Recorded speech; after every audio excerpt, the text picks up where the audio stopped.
Hi everyone, my name is Dr. Ankit Chadha and I just want to welcome you all to our Get Into Medical School workshop today that we're hosting with Long Road Sixth Form.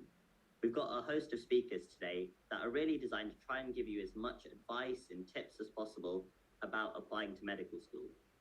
I went through this process about 7 years ago now, and I still remember how stressful it was because there's just so many things to do. I know at the moment you're having to balance writing your personal statement, preparing for admissions tests, and then when you come back, you're going to have exams as well. And then everything's been so disrupted this year with COVID anyway, that it can just add to that uncertainty. So we've specifically prepared this workshop to try and give you advice, not just on the application process in general, but how you're going to have to tailor it to confront the challenges that you've been faced with this year, including that might include not being able to get work experience and things like that. So what we're going to do with this workshop is that we really want to make it as interactive as possible. So I went to a few of these workshops some time ago when I was applying, and I was really, really nervous, and I didn't ask any questions. And I just realized that that's really pointless because there was no point in me actually going because all the queries that I have, I couldn't even get answered. So we're going to use Slido today and there'll be times to ask questions after each of the speakers have spoken. And there aren't any stupid questions. So just submit your question and we'll try and get through as many of them as possible. So you can join at slido.com by putting in this code or just scanning the QR reader. And then throughout the presentation, there'll be plenty of time to ask questions. So in terms of the timetable for today, we're trying to get quite a holistic view of the medicine application process. I think we're going to start at something really quite important, which is what a career in medicine actually entails. When I was applying to medicine, I didn't really know what being a doctor actually was. Is it just caring for patients on the wards, or is it much more than that? Then after, we're going to have advice about the Ucat. We're then going to have a session on how you can find work experience, not just generally, but how you can find work experience now because everything has been closed due to COVID. And I think that's really important as that's going to help differentiate you from some of the other students. At 11, we're really lucky to have Mr. Andrew from Long Road Sixth Form, who's going to be talking about the teacher reference and predicted grades. And I think this is something that a lot of students overlook, but because you haven't had exams in terms of AS levels and GCSEs, getting to know your teachers is really important because if they don't predict you the grades that you need to get into medical school, then it's very unlikely you're going to get that offer. And so he's going to be talking to you about how you can speak to your teachers about that and how you can go about getting your teacher reference done. Then we're going to have a look at productivity tips. And I think what's really important is choosing your 4 medical schools. It seems almost peculiar that there's like 30 to 40 now, but you're only allowed to choose 4. So it's really important you get that right. And we've got an algorithm that we use to try and maximize your chances. Then at 11:40, we're going to focus in on how you can tailor your application during the COVID-19 pandemic. And then at 12 o'clock, I'll come back on screen and we're going to do a focus session on the personal statement. And this is really important because this year, as we said, we haven't had your AS levels, work experience is much harder to get. And so the personal statement really is your opportunity to show how you've confronted the adversity and gone that step beyond to show you're really motivated to study medicine. And then right at the end, we'll have a Q&A session where just feel free to bombard us with as many questions as possible and we'll try and answer them for you. So I'm going to start by what a career in medicine actually entails. Now, when you hear about the NHS in the news, now this is going back before this year because I know it has changed a bit. But most of the news stories about the NHS are really negative. It shows that the public satisfaction has gone down drastically. There's so many cancelled operations. I think there's 5 million people on the waiting list. Every winter, we hear the same headlines that there's a crisis, it's crippling the NHS. And so when looking at this, I always ask myself, why do you actually want to become a doctor? Because becoming a doctor is going to be really hard. And before we do any of the application process or get any work experience, it's really important that you know the single reason why you want to become a doctor. And so I want you to just put in the Slido why you want to become a doctor and what your primary reason is. I've heard that it's a little bit quiet, so I'll increase my volume or I'll try and speak up a little bit more. Do let me know if that's getting better.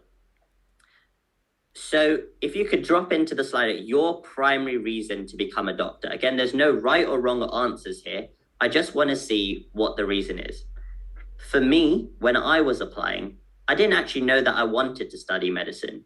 And I only decided really late. And it was only after doing work experience that I saw the effect it could have on people. Okay, so we've had one person drop into the chat, which is to help people. And another is personal experience. Now, whilst these are good, I'd really try and ask you to be as specific as possible. If you put into your personal statement that your sole reason is to help people, that's not going to go very far. Okay, so some more are coming in now. I'll just give it a few more seconds.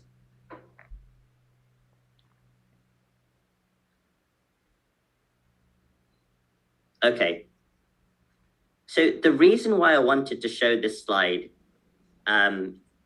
is the main reason is because I hope you can see from all the answers that are coming in is that there is no one correct reason why you should become a doctor. So many people go into the application process and think that they have to love the science or they have to love helping people.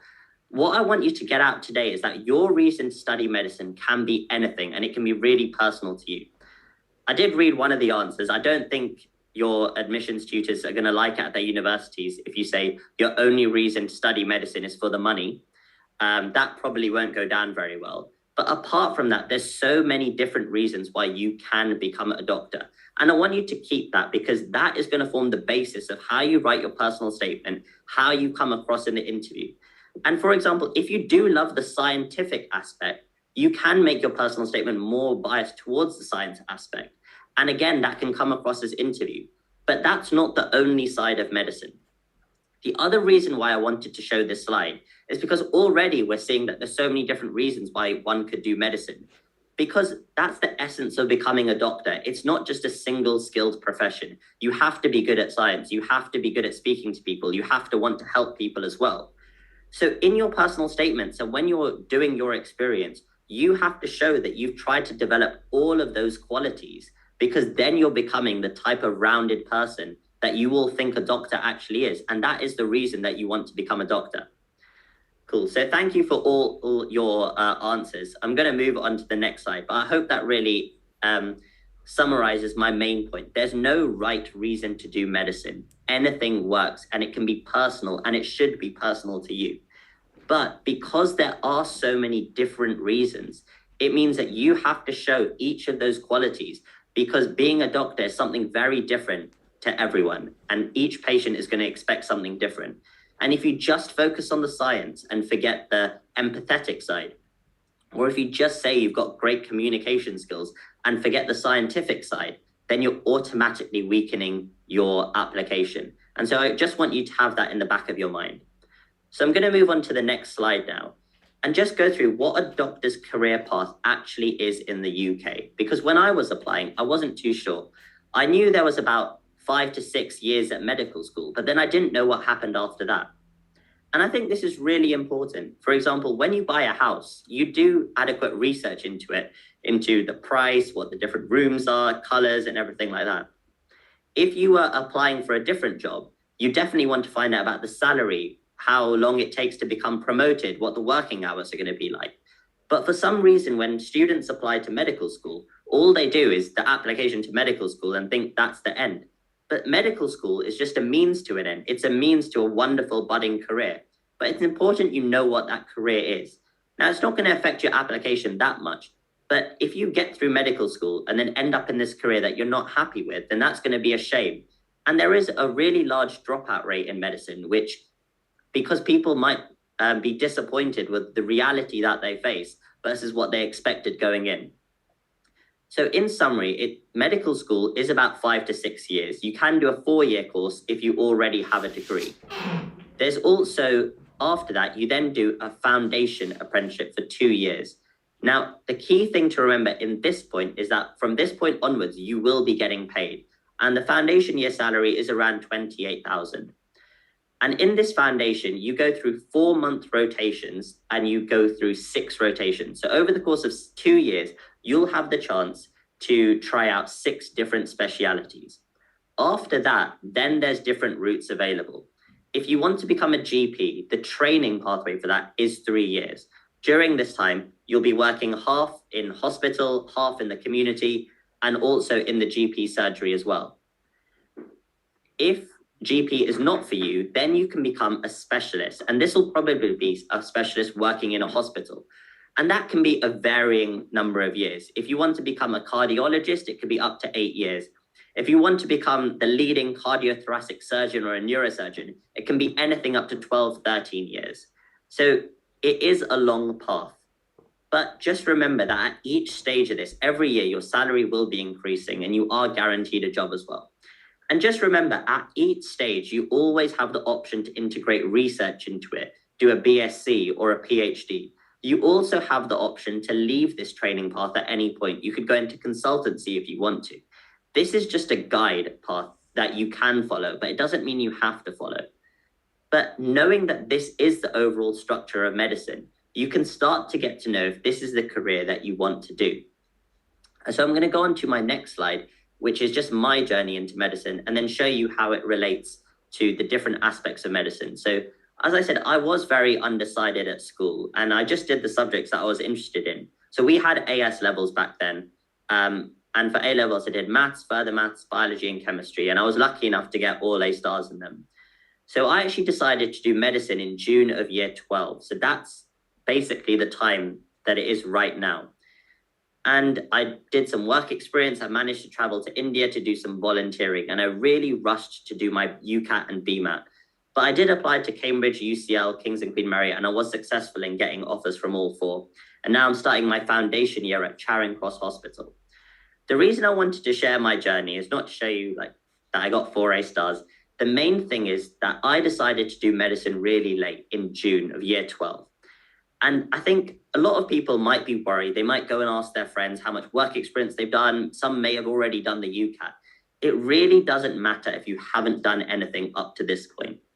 The key thing is that if you want to get into medical school, almost treat this like day 0. That from this point onwards, you're going to dedicate the next few months to that your primary goal is to get your offer to medical school. It is very possible to do. You just have to be really organized and really motivated. But what we're going to show you in the rest of this workshop is how you can organize your time, how you can, certain tips for the Ucat, where you can find the work experience and volunteering, and how you can structure each of that so that by October 15th, that the golden deadline, you're ready and you have the best possible chance of getting an interview to medical school. And I just wanted to share a slide on this, what I knew about the career. So that the title of this talk is What a Career in Medicine Entails. And I think it's very different when you're 17 and applying to when you're coming out the other end, just about to start your job. The first thing is the reality about the NHS. My first slide was all those negative headlines that I showed you.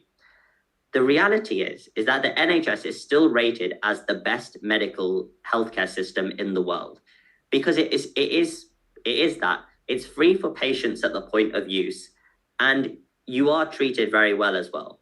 The next thing is that it is also a very respected career. Yes, there might be the odd patient who complains because they're in pain or they've been waiting for hours. But I think the past year has shown us is that if you do become a doctor, it is very respectful. It's the only profession that I know where people would go out every Thursday and clap for you. And if that isn't spine tingling, I don't know what is. And then some things that you might not consider, especially at your age, but are more and more important now. Firstly, there's huge opportunities for research. So I think some people did mention that, they love the science aspect. If you are interested in research, you could do it with a science degree, but then you get paid at the science rate. If you become a doctor and then do a PhD, you are paid the doctor's salary while you do your research as well. And you also have the opportunity to do research with patients in clinical trials, and that's really exciting. The next thing that I think is important is that you are guaranteed a job when you do medicine for life.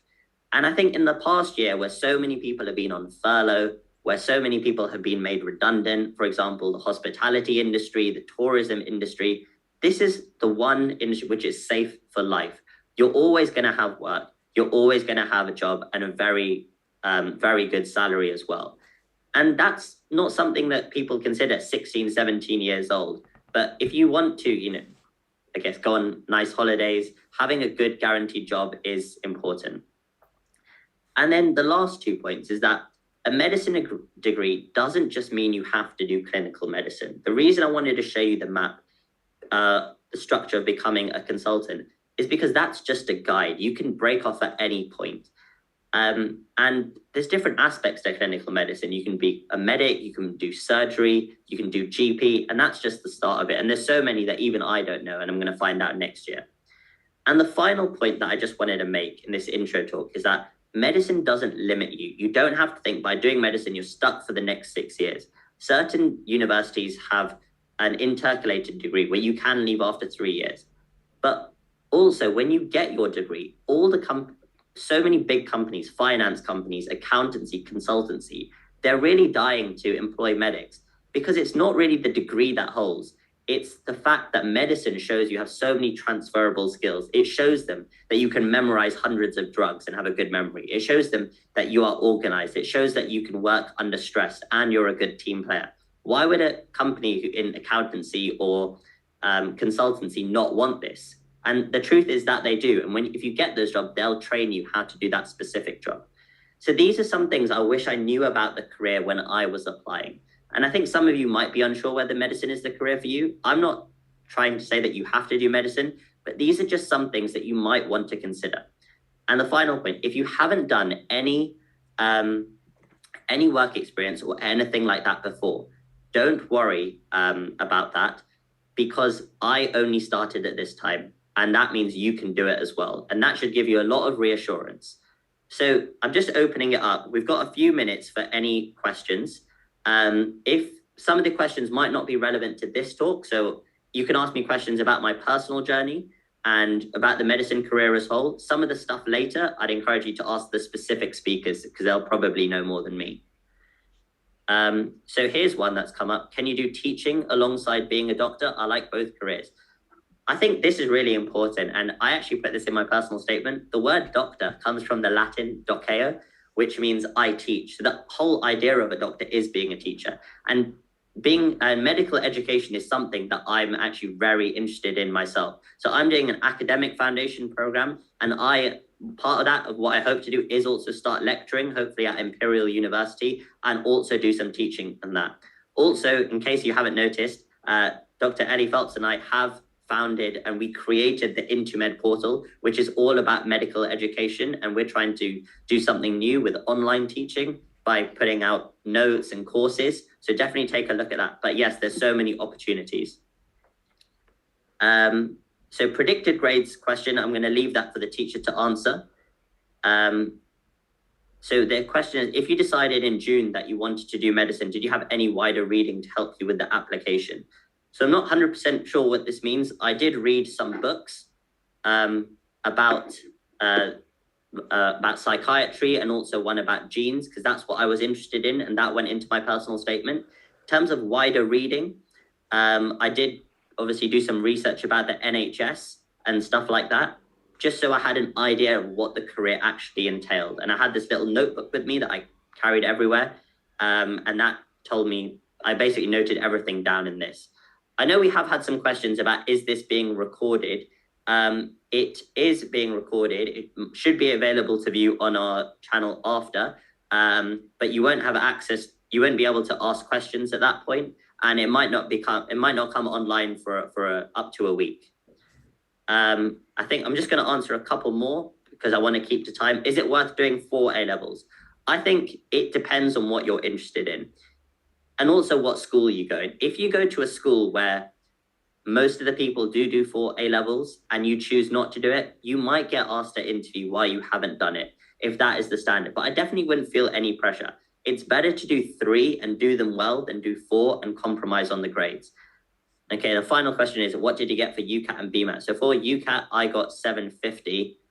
For Bma, oh, so long. I think I got like 5.4, 6.6, and 4A in the essay, which was okay. Nothing too great, but good enough to get into Cambridge.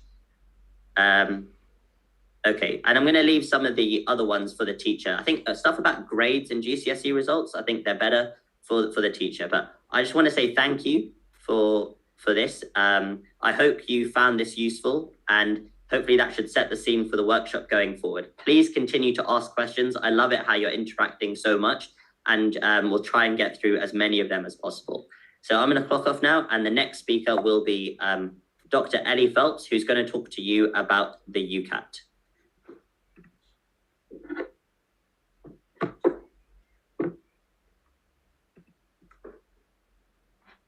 Okay, I think I'm up and running. So, oh yeah, I'll speak louder. Ankit's just telling me to speak louder, which I shall. Hello everyone, my name is Ellie. I'm the co-founder of Intermed with Ankit. So just a little bit of background about me first. I'm actually Scottish, so I grew up in Edinburgh. And I graduated school in 2015 and then started reading medicine at Cambridge. And then 6 years at Cambridge intercalating in natural science, and then graduated just in June with Ankit. And now I'm about to start work as a junior doctor in central London at UCLH, just at the end of the month. So in this little subsection, we wanted to give you some advice for the Ucat, which is the University Clinical Aptitude Test. So this is quite an important test. It's used by the majority of universities as part of their admissions process, bar I think it's 8, so Oxbridge, UCL, Imperial, etc. They use the Bma. But for the vast majority of you, this will be a really, really important test to do well in. And I remember there's quite a lot of anxiety at the time on what it is, how to prepare for it, and doing well in it. So we just wanted to give you some advice from people who have gone through the process ourselves as to what to focus on, some hints and tips for the different sections as well. So we'll do that today.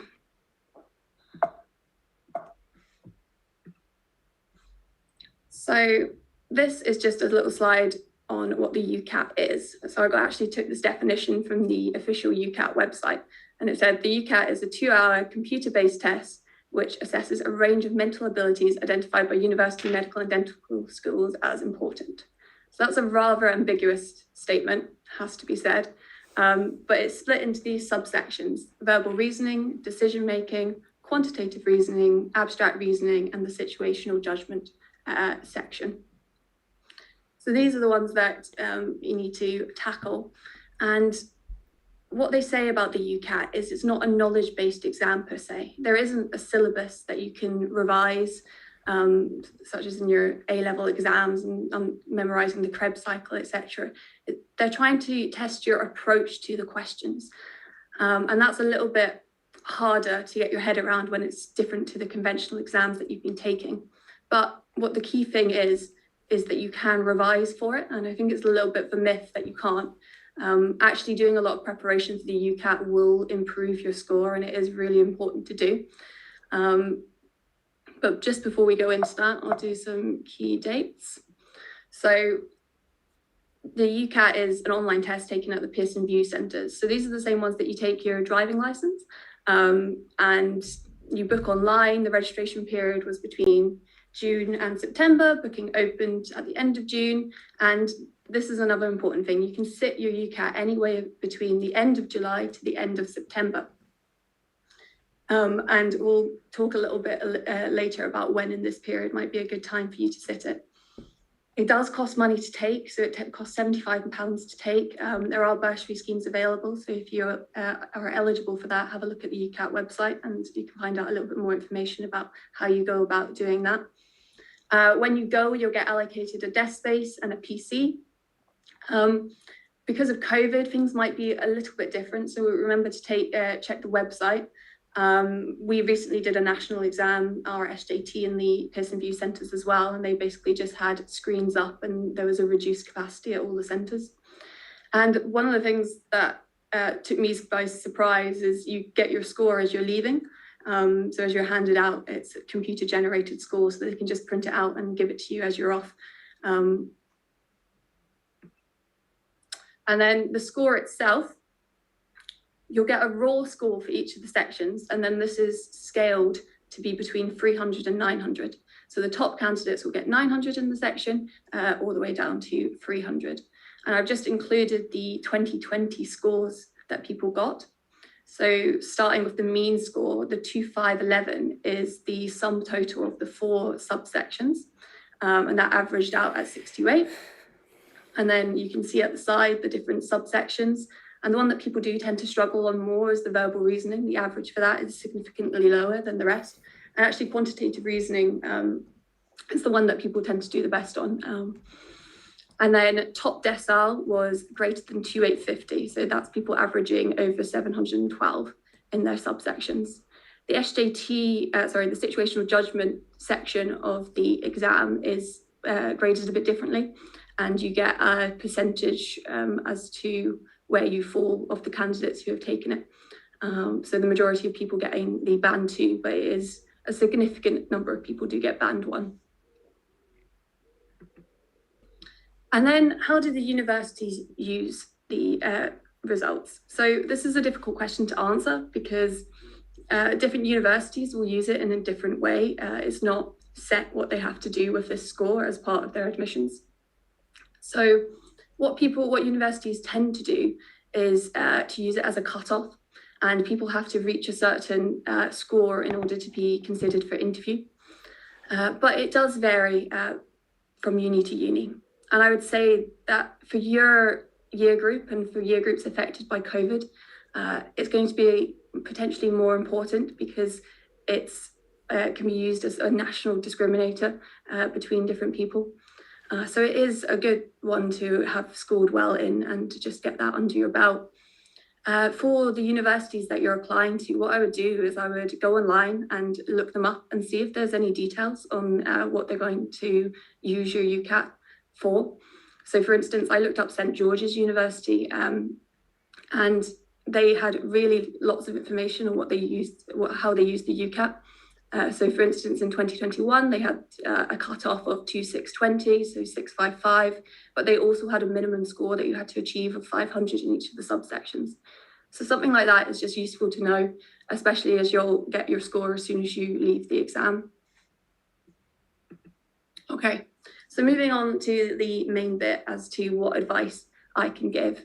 The first thing to say is that it is important and you want to achieve a good score in order to get to interview and really show and demonstrate that you want to be, you want and could be a really great doctor. But people revise for exams in very different ways and by now you'll have different approaches that work for you. But what I wanted to do is give you some hints and tips that helped me. So for instance, when I first started the Ucat, I remember being really, really anxious about it just because it's so foreign and so different from all of the other exams that you have to take. And I ended up doing quite a lot of work and I tried to have a logical approach and I ended up building up my score to average around 800, and that meant I wasn't worried about it when I was going on and applying. So again, some hints and tricks that I used, and just use this to integrate it into your own approach in order to get a strategy that works best for you. So the first thing to say is when to book your Ucat. And what we recommend is that you do try and book it early. And by early, I mean August. And this is because when you go back to school, everything will be so much more busy. And you also have a lot of other deadlines towards the October-September period. So you really want to have a period of time where you can quite solidly dedicate yourself to revision for the Ucat, get your score in, and then work on the rest of your application. So this is what I said, book early and then 6 weeks-ish to revise.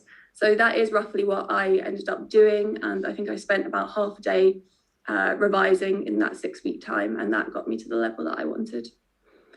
So step 1 that I've written down in my advice when I reflected on what I found helpful was to understand and familiarize yourself with the question style using the official papers as a guide.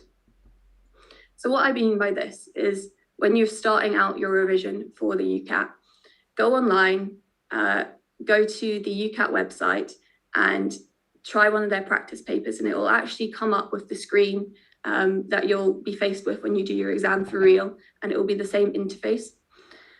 And what this will help you do is, for each subsection, there are very specific types of questions and question styles that come up.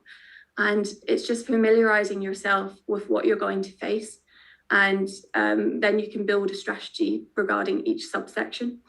But the other big bonus of doing this when you first start is, again, understanding the interface.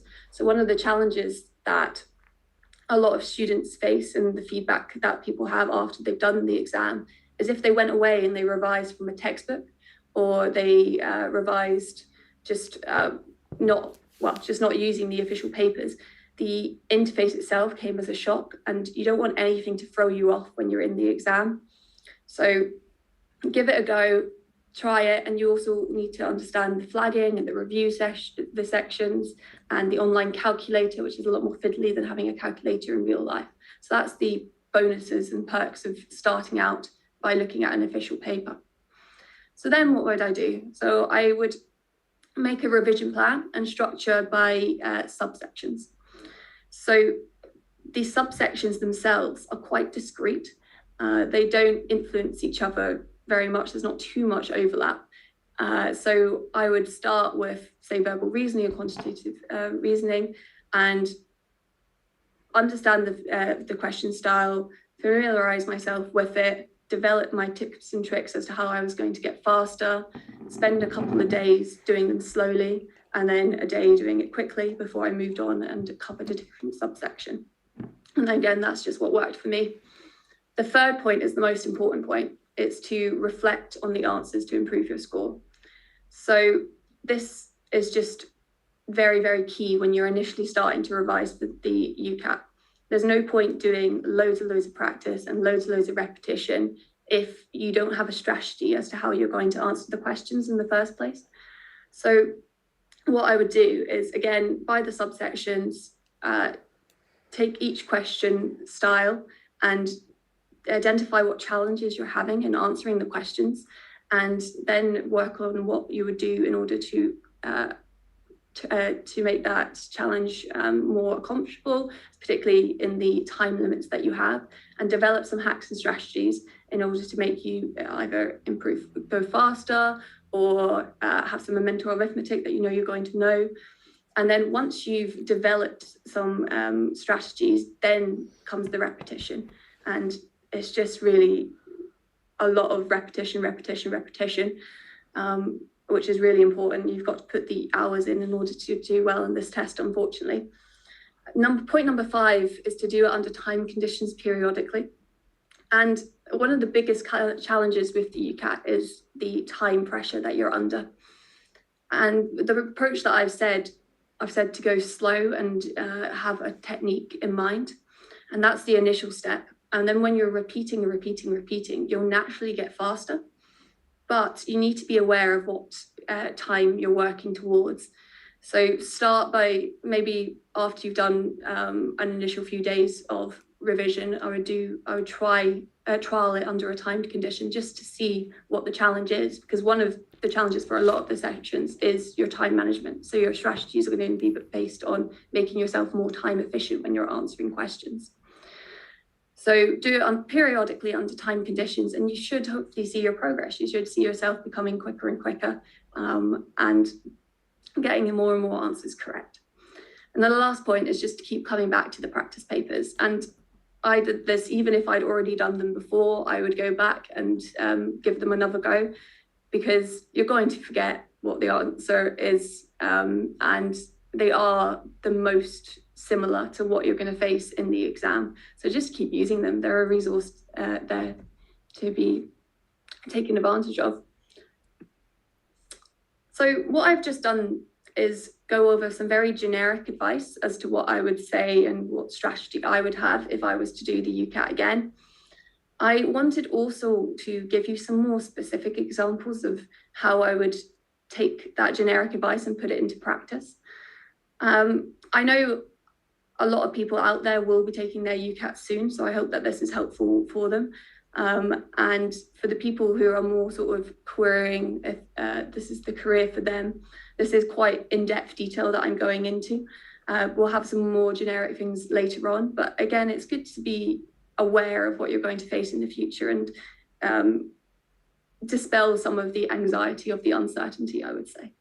So the section that I was just going to talk a little bit more about in detail, let me just check time. Yeah, okay, a little bit more about in detail was the verbal reasoning advice section. And we saw from the average scores earlier that this was the subsection that people find the hardest.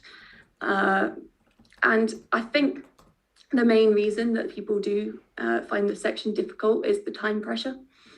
But let's try it how I suggested, and first understand and familiarize yourself. So there are 44 questions in this section, and you're meant to do it in 22 minutes. This is split into 11 passages, and each of these passages will have 4 questions as an accompaniment. And there are 2 question styles that are used in this section. You have the true, false, can't tell format, where you'll have a statement to evaluate. And then you'll have the single best answer questions, where you'll have a question stem, like which ones of the following are false. And then you'll have 4 statements to evaluate. So the next step would be to go back to the initial paper and give it a go and see what the challenges arise.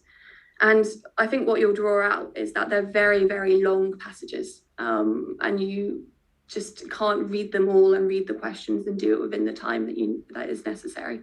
There's also some questions that are fairly ambiguous, and those can slow you down as well. And overall, you run out of time. So what can you do? When I was developing a technique, I focused on 4 main strategies to implement: the speed reading and identifying keywords, leaving ambiguous questions to last, eliminating answers, and knowing when to move on and flag my guesses.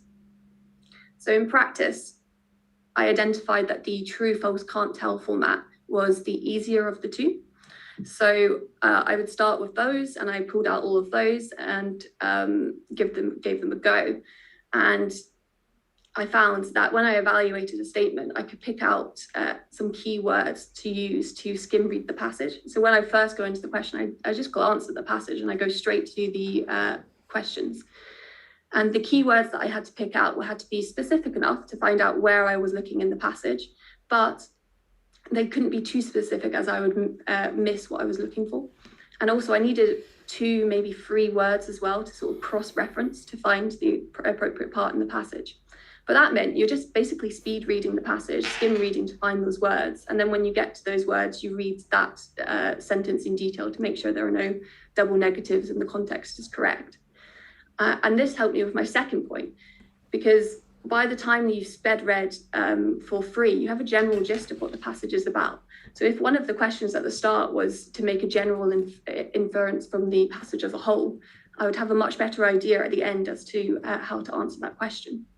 So that helped me with the true falses. And then when I took the next level of attempting the single best answers, initially it seemed like quadruple the work because you have 4 statements that you're evaluating instead of 1. But because I had spent the time and the effort developing an approach and getting better at seeking out which keywords were going to be the correct ones, it meant I was much more confident to scan the passage for the keywords. If they weren't there, eliminate the answer and move on. And that means by the time you've eliminated 3, you're confident in your abilities that the 4th one is the correct one. And the last point is to know when to move on. And this comes with the practice element, because you'll know internally when you've spent too long on a question. But the important thing to know is that Ucat isn't negatively marked. So just make a guess and move on. There's no harm. There's harm in not making a guess because you've got a 1 in 4 chance of the SBAs of it being right. The flagging system is also something to be aware of. So flagging questions that you're uncertain, and I came back to quite a lot at the end. And just manage this because you don't want to have flagged every single question in the entire section.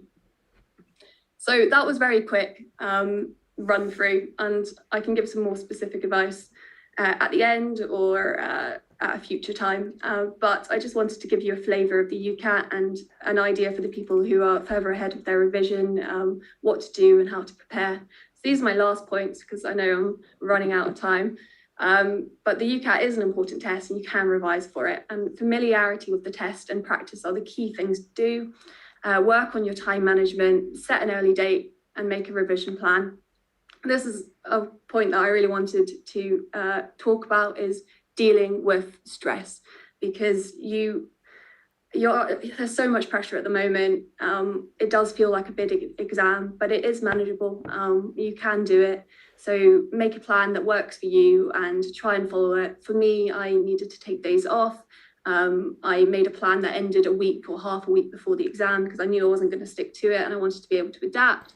And then before the exam itself, I just relax. From the day before, I'm not going to be thinking about the exam. I'm just going to be sorting out my stuff to make sure I'm not in any trouble getting to the exam. And then I literally won't think about it until 30 minutes before and go over some key points. So that's it. You can start putting questions in the Slido for me. If I don't get a chance to answer your questions, what I'll do is I will collate them and answer them at the end in the Q&A session as well, because I know it's time to move on to the next one. So when should you start preparing for the Ucat? I said about 6 weeks before was a good time, because you can take because you can sort of dedicate half a day to it. Can you resit the Ucat? You can, but you have to wait till the next year, I believe. So I might double check that, but I think that's correct. Are you allowed paper in the Ucat? So they give you a whiteboard that you can make notes on, but you aren't allowed paper itself. Again, for those sort of things, I would check the Ucat website just to make sure that things haven't changed. But questions, yes, I would say they can be repeated and reused, but it's more that the question style will be exactly the same, and maybe the passages will be slightly different, but that's why it's so revisable. No, everyone does not get the same questions in the Ucat. They'll have a big bank of questions that they can use, so you can't predict what questions will come up from the Ucat. GCSE result, I think I'll leave that to the thing. How much did you use the calculator? So one of the important things about speeding up in that subsection is having some mental arithmetic that you can fall back on. And that's what you get from the practice, and what would be my advice for that subsection, because percentages, conversions, etc., you should just be able to reel those off, and then the calculator really slows you down. When did you complete mocks for the exam? So like I said, I started off doing an initial mock exam to get my bearings, and then I did them periodically, so probably every 4 or 5 days I would do another one. I think what do you need to take for you for the Ucat? Again, so for the practical things, I would just rely on the website. Okay, all right. I know we're getting a lot of questions in about the Ucat, and at the end, I will answer all your questions for this and come back to it. But for the moment, I think we're going to move on to the next speech, which is with my colleague and member of the team, Meghna. So can you just start your camera? Mm-hmm. Hi there. So I'm going to stop my video and then... Okay, perfect. So hi, my name's Meghna. I am a 4th year medical student at the University of Birmingham. And today I'm just going to talk to you a little bit about how to gain work experience and why work experience is so important. So next slide.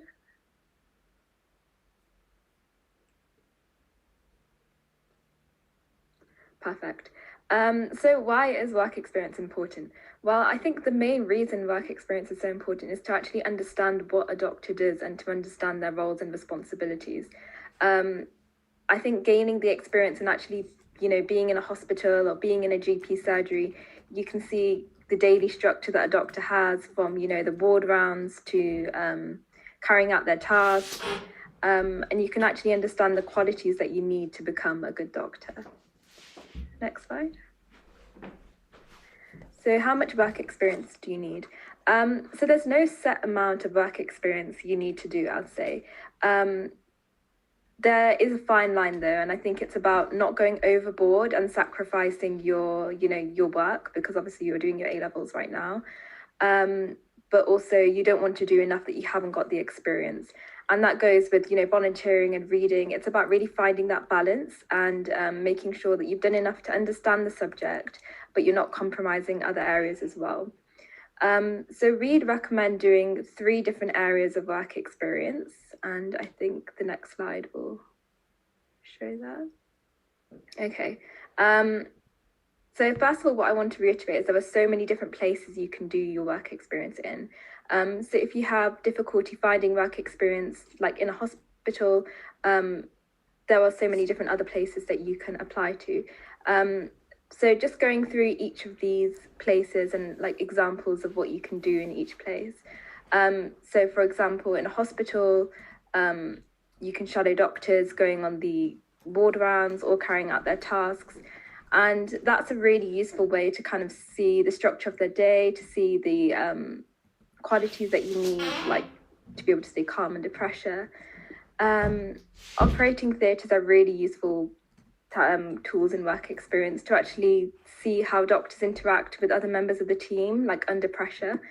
So I remember I saw like a hiatal hernia repair or something in work experience, and it was really interesting just to see how everyone comes together, and how like the different skills that you need to become an effective doctor. So manual dexterity and communication. In the GP surgery, that's a really useful way to gain experience, to sit in consultations with doctors, and that's again really important to kind of gauge the communication that doctors use, to also see different types of patients and all different sorts of presenting complaints. So I think in GP surgeries you can see all ranges of conditions, from rashes to patients coming in with like depression, and it really gives you like a good understanding of problems that the general public face. Lab work is also a really good place to do your work experience. As was mentioned earlier, in medicine you can also do a lot of research. So if you're interested in a particular area of research, it's definitely worth looking at that a little bit further and seeing ways to get involved in that. And the last place is the emergency department. So if you can, to go to A&E, to go to the ED, and to actually see like these acutely unwell patients come in, and that's like really interesting as well. So the next slide. So how to find the work experience. So one of the main things I'd say is don't be scared to ask, basically. I remember when I was applying, I felt quite apprehensive about asking, and how actually to go about it. But you don't always need to have contacts. I think you can phone hospitals, you can email doctors, and just try and find ways even in your local area that you can actually gain experience. So I think I emailed into a GP practice, and obviously if you have contacts, like definitely make the most of them. And also think about using like a bargaining chip. So if you're doing work experience, what can you offer in return? Can you help the service? If you're working in a GP practice, is there anything you can help with behind the desk? Or so it's about using like your skills as well. And I'd say also be prepared for all outcomes. So some places may already have students doing work experience, and some practices may not accept students doing work experience. So just be prepared for whatever they say, and definitely grasp all sorts of different opportunities that you can gain. So I think a really big topic at the moment is how to actually go about this during the pandemic, because obviously with COVID, things have changed so much. And a lot of work experience is now virtual as well. I think with July opening up, things may change, but for now, a lot of places are just doing work experience virtually. So we've got here just a few tips on how best to go about doing work experience virtually. So the Medical Schools Council is a really great organisation to have a look into. So it's worth sending your CV to them, and they may be able to get you in touch with organisations that can organise virtual work experience. SpringPod is also a great platform because it's NHS-based work experience. So when you go to your interview, it's really good to have, because you'll be entering the NHS as well. So it's good to have that NHS-based work experience online. Danny's journey is an interesting one because it follows the journey of a specific patient from when they're admitted in primary care all the way through to, when they're admitted in hospital. And I think that patient continuity of care, if you can show that you can follow patients' journeys and you can really understand what they're going through your work experience, that's really, really important. Inside Sherpa is another one. And a really important tool is the Royal College of General Practitioners. So they've got a tool called Observe GP. So again, that's looking at life as a GP in primary care. And then also the NHS app, which can just guide you through general practice. So there are so many different, ways to gain work experience and to still experience the same things online. It's just about, really seeking out different opportunities and making the most of what you can. So how to record your work experience. So this table is really important because it's not so much a matter of what you do, it's a matter of what qualities you can see and what qualities you develop as a person through this. So the example we've got here is the Royal National Orthopaedic Hospital in London. So you'd want to record where you do your work experience. So, and then what you saw. So shadowing a surgeon, it could be, shadowing a doctor in clinic. There are so many different things you can see.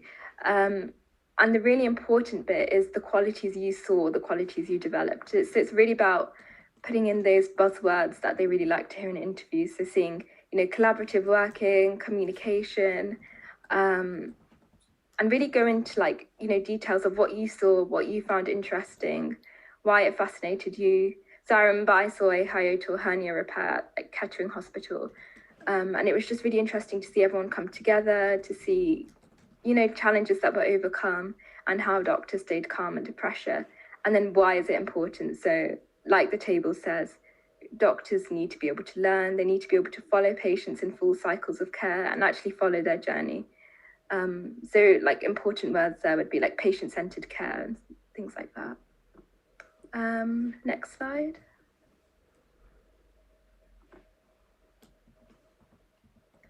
So some takeaway points. So work experience is really important in helping you understand, what a doctor does, what the role of a doctor involves. Don't be scared to ask. So whether that's by emailing or phoning in, it's just about, taking that first step and not being scared of rejection. Don't worry particularly about what you do. It's more a matter of what you gain from the experience. And use the table. So use the table to see, to document what you found interesting, to keep track of what you've done. And it's also really useful for interview as well. So they do really like to see if you can reflect on your experiences and, if you've got the experience to understand what a career in medicine entails. And, it may be that after your work experience, you see that, this isn't for me, or you find that you prefer certain avenues of it, and that's also okay as well. So yeah, good luck, and let me know if you have any questions. So can you do hospital work experience in these COVID times? So like I said, I think you can, but a lot of it is also online and virtually now as well. But it may just be worth emailing in and asking if you can as well. If you only had virtual experience, would that be okay? I think virtual experience would be okay. I think circumstances have changed so much over the times that they just universities want to understand that you can actually just understand what the role of a doctor entails. And if you've made the effort to gain virtual work experience, that's a really big step as well. So would a job as a carer count as good work experience? So I think that would. It would also count as employment as well. And I think that would be good because you've obviously gained continuity with like looking after one person, and you've really developed skills like compassion and empathy. So I think that would definitely help with experience, and also volunteering as well. When you joined work experience, is it like being thrown in the how long did it last? So work, it can vary. For me personally, I did a week in hospital and a week in GP practice. But I think with virtual work experience, I'm not sure if that's changed. So it's just about, even if you manage to gain 3-4 days a week, I think that's enough.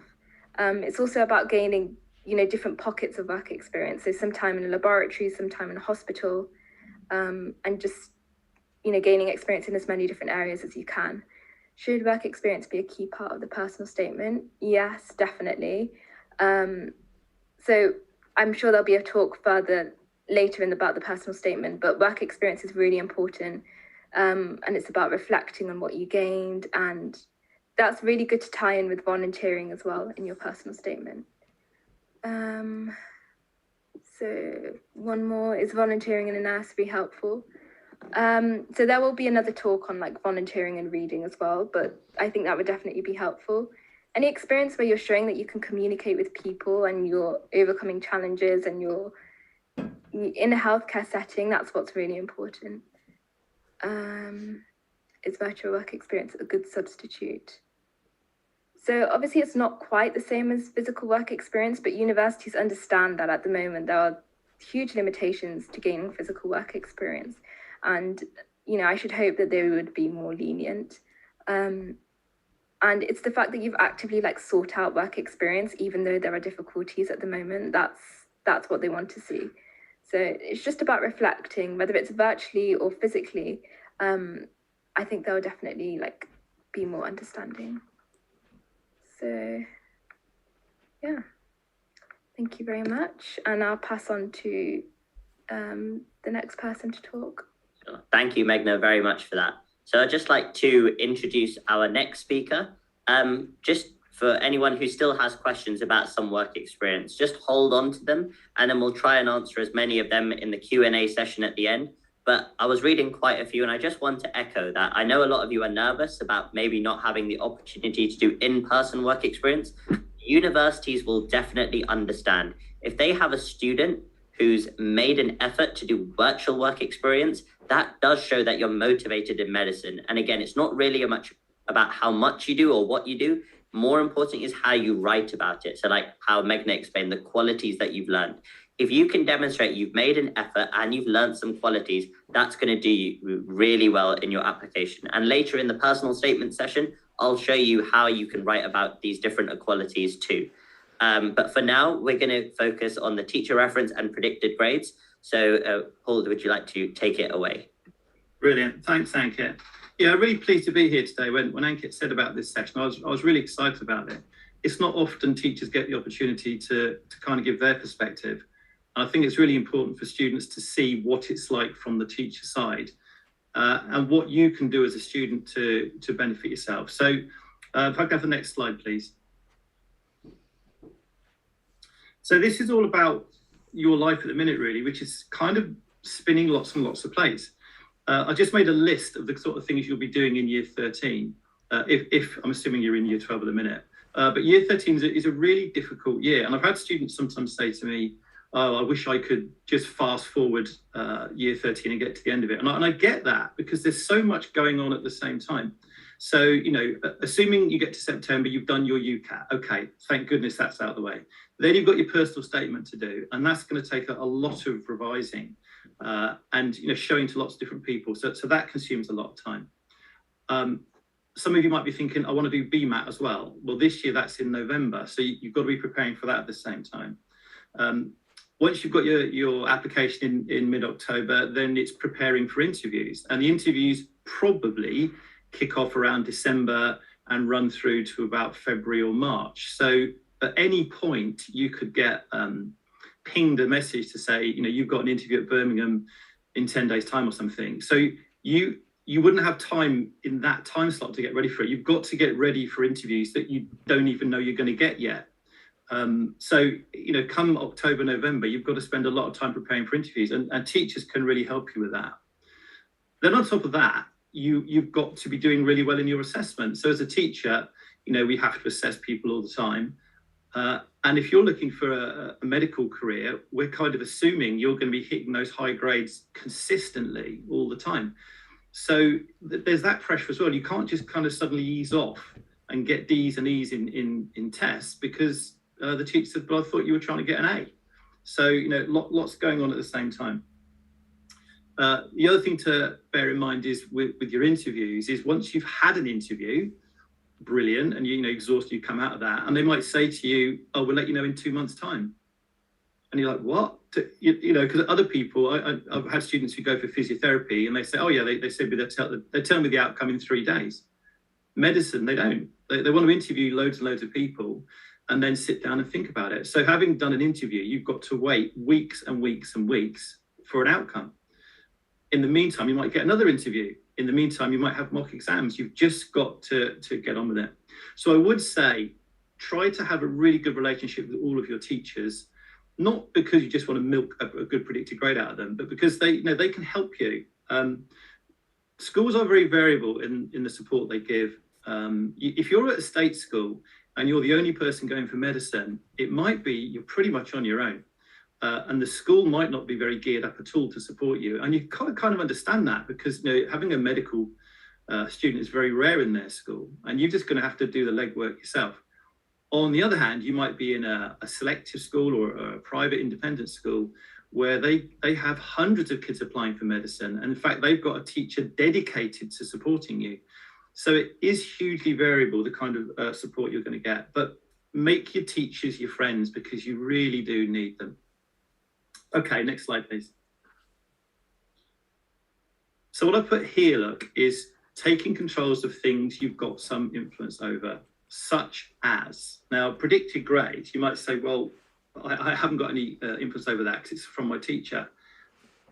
But what's your teacher basing your predicted grade on? Evidence. So you provide them with the evidence, and probably that's going to be through assessments or mock exams. All this has to be done by mid-October because that's when your Ucat goes in. So, it might be you've already, at the end of year 12, had a big mock exam and the teacher says, I'm going to predict your grade on the basis of that. The college I'm in, we're doing exams in early October and we're being told, the result of the exam isn't the grade for prediction, but it's a massive guide. And I'm saying to my students, if you want me to predict me an A, you've got to be getting at least kind of middle B, high B, so I can predict you an A. If you're getting C's and D's, I just can't do it. And what Ankit was saying earlier, you can be the best applicant in the world, but if your predicted grades aren't good enough, the med schools just won't be interested. So, really work with your teachers on that. The subject references from your teachers, again, you might think, what can I do? I've got a slide in a minute that will help you with that. But yes, of course, there's things you can do. And also, I'll talk a little bit about maybe having a look at it and maybe, nudging the teacher to just tweak it a little bit to pick out things they perhaps hadn't thought about. And your personal statement, you do need to get this checked by lots of different people. If you know a friendly medical student, that is brilliant because they've been through the process. If you know a local doctor, fantastic. Otherwise, show it to all your teachers. If you've got a tutor, you can show it to them. The only caveat I would say is if the teachers or tutors don't understand what a medical personal statement needs to be like, and there's a session on that later this morning, they might give you, let's say, advice which is contrary to actually what you need. An example of that, I'd worked very hard last autumn with a student to get a really good personal statement. We'd sent it off to a medical student who'd been through it and checked it, and we were really pleased with it. But then a personal tutor read it and said, I don't like this, you need to rewrite it. And that personal tutor didn't know anything about a medical application. So I had to intervene at that point and say to the student, stop crying, I'll sort it out. I went to see the tutor and I said, can you please not comment on my medical students? Basically, you don't know what you're talking about. You're giving them wrong information. So, a medical personal statement has to be constructed in a certain way, and the person checking it does need to know that. So just make sure that people who are checking it kind of know what you're trying to do and don't give you kind of the wrong advice. Okay, next slide, please. So predicted grades, I would say, your teachers are on your side. So, they want you to get the best grade you can. And so they'll want to predict the best grade they can. But you have to give them evidence. They can't just predict it on, oh, you know me, I always do everything at the end. No, because probably they're showing the predicted grades to a manager in the school or college who's saying, well, you put Jimmy down as an A. The tests you've given him this year have all been C's and D's. Where's the A coming from? I'm saying, oh, well, he told me he'll work hard at the end. It's just not going to work. I'm afraid that the school just won't wear it. And to be fair to universities, teachers shouldn't be over-predicting predicted grades. It's wasting everyone's time. If I say someone's going to get an A and they're never going to get more than a C, they might get an offer, which they're not going to meet, and then the university has to find someone else. So it's just not fair to do it. Okay, next slide, please. I tried to find some data to back up what I was saying, and I did come across this, which is interesting. Cambridge International Exams are a branch of an exam board called Edexcel, if you've heard of them. And this was interesting. This was some data they put together, showing you grades they've awarded in recent years against the recent predictions. And you'll see that the recent predictions are much higher than the grades that have actually been achieved by students in recent years. Next slide, please. And it's interesting, and this is quoting exactly from the place I've got the graph from. If I just read it, so it says, our analysis shows that predicted grades as a whole were higher than historical performance by about half a grade on average. This is perfectly understandable, as teachers rightly want their students to succeed. So the exam board are not having a go at teachers. They kind of say, we get it, but we also know that you tend to over-predict. Why do teachers do that? Why do teachers not get it right? Partly, they are optimists. And I can tell you, and I've been teaching since 1988, if I wasn't an optimist, I'd have crashed out of the profession after 5 years. You have to be optimistic as a teacher. And so they will think about you in the most positive way they can. And good teachers never give up on a student. And they'll always think, what's the best you can do? And the other thing, and I use this a lot, I use predicting grades as a way of motivating students. So if someone says to me, do you think I can get an A? I might say, well, I think you could if you do all the right things. Now, in my head, I might be thinking they've got a 1 in 10 chance, but they could. And there's always a few students who will surprise me. I'm thinking they're going to get a D or a C, and they pull an A out of the bag. And I thought, well, I never saw that coming. But sometimes it goes the other way as well. So teachers predict grades for different reasons, but what I'm saying is they are on your side and they want to predict you the grades you want, but you've got to give them the evidence. Next slide, please. Okay, so what can you do as a student? Well, show them what a great student you are, making yourself stand out from your peers. Now, what I mean by that is, let's say you're in a state school and hardly any kids go for medicine in your state school. Not many kids at your state school get A's and A stars. And actually, when you talk to your teacher and they say, yeah, typically in our school, about 3 kids a year get an A star in biology. Okay. And how many classes have we got doing biology? 3. So that's 1 per group then, yeah, on average. So that means you've got to look around the class and think, am I the hardest, most successful kid in this room? Because they're the ones likely to get the A star that I'm after. And if you're not, do something about it. Why are other people working harder than you? You're the one trying to get into medicine. You should be the one working the hardest. So, do have a think about that. If you're in an independent school or a very highly selective school, you might find the teacher says, well, half the kids in this class are going to get A stars. So you've got to be in that half. You've got to think, does the teacher realize that's the half I'm in? So you can do a lot yourself. If you need help, talk to the teacher, but just think, how am I coming across to the teacher in terms of things like, my test scores? Okay, next slide, please. So a few things here. Look, doing well, it says in exams, but I mean they're mock exams. That's the most obvious thing you can do. Taking an active part in lessons. So what I mean by that is, are you lively and enthusiastic in lessons, or are you sat there very withdrawn, not saying much? Bearing in mind, if you want to be a doctor and you're very withdrawn, not saying much, you're probably not going to be very good with the patient. So, are you lively and enthusiastic? You might say, but I don't find the whole biology course lively and enthusiastic. I'm not that interested myself in some of the stuff we do. No, nor was your teacher. I mean, I've been teaching A-levels since 1997. How many times have I taught protein synthesis? I'm sick to death of protein synthesis. I'm bored to death of protein synthesis.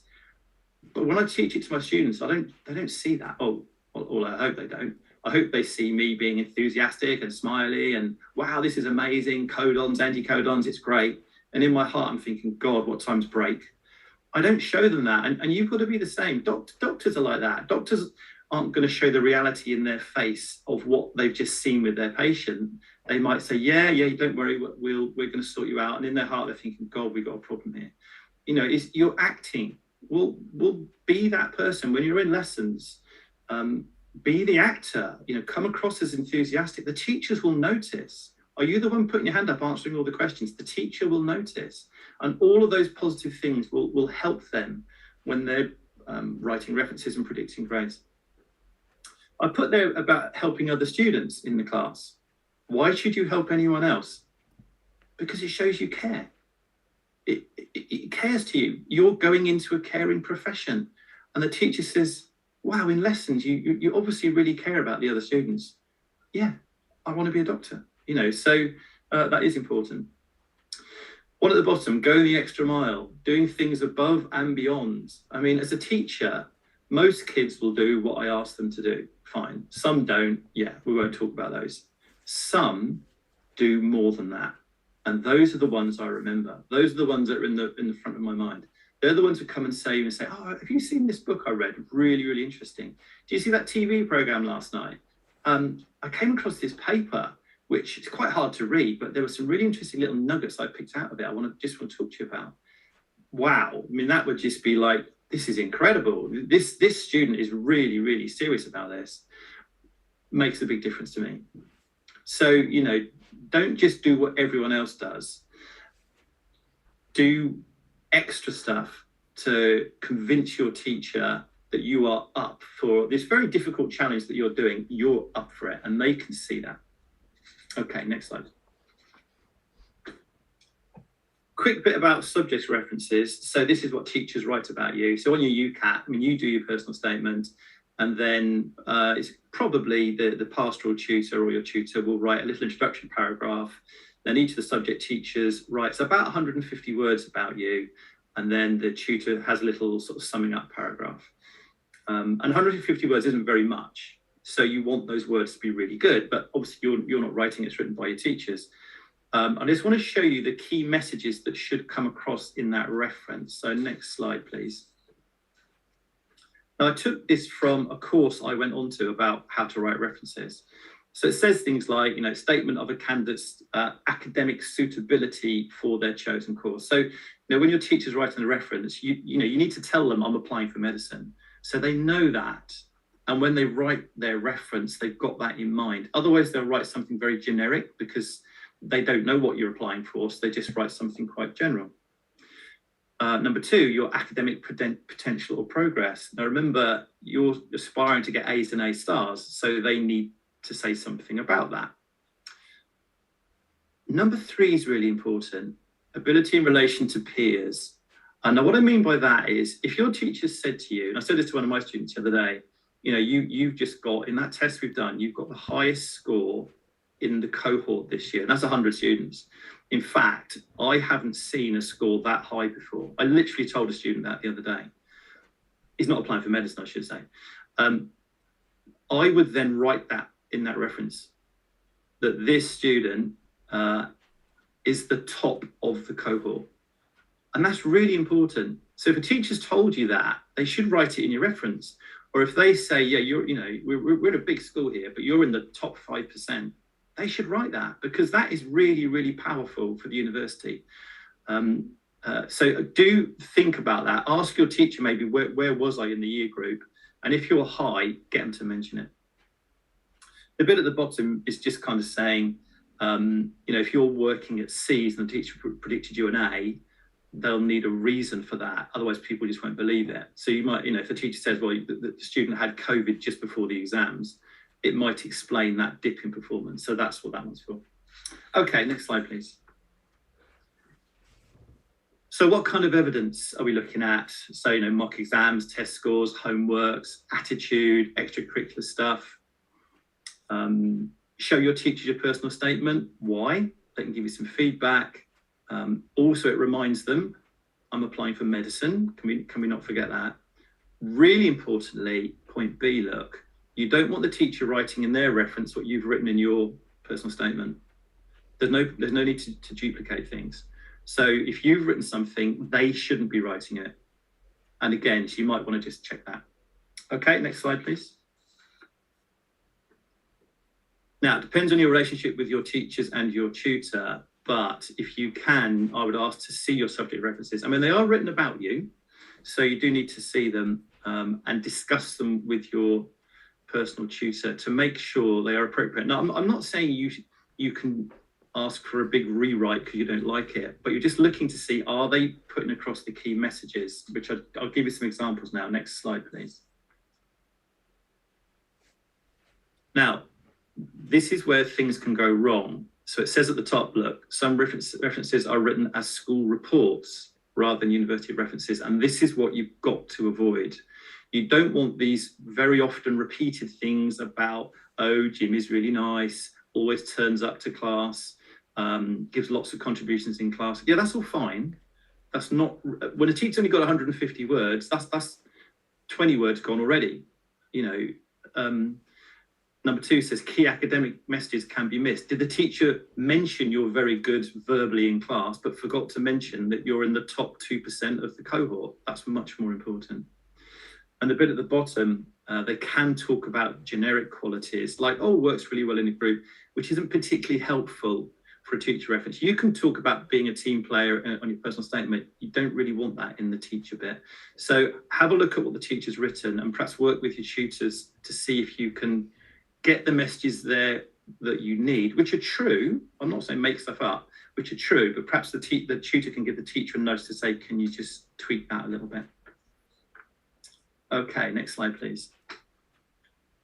So I'm getting onto the bit where, if you want to start pinging questions, please do so. But just to kind of finish off, look, if you're in year 12 going into year 13, you've got a big year ahead.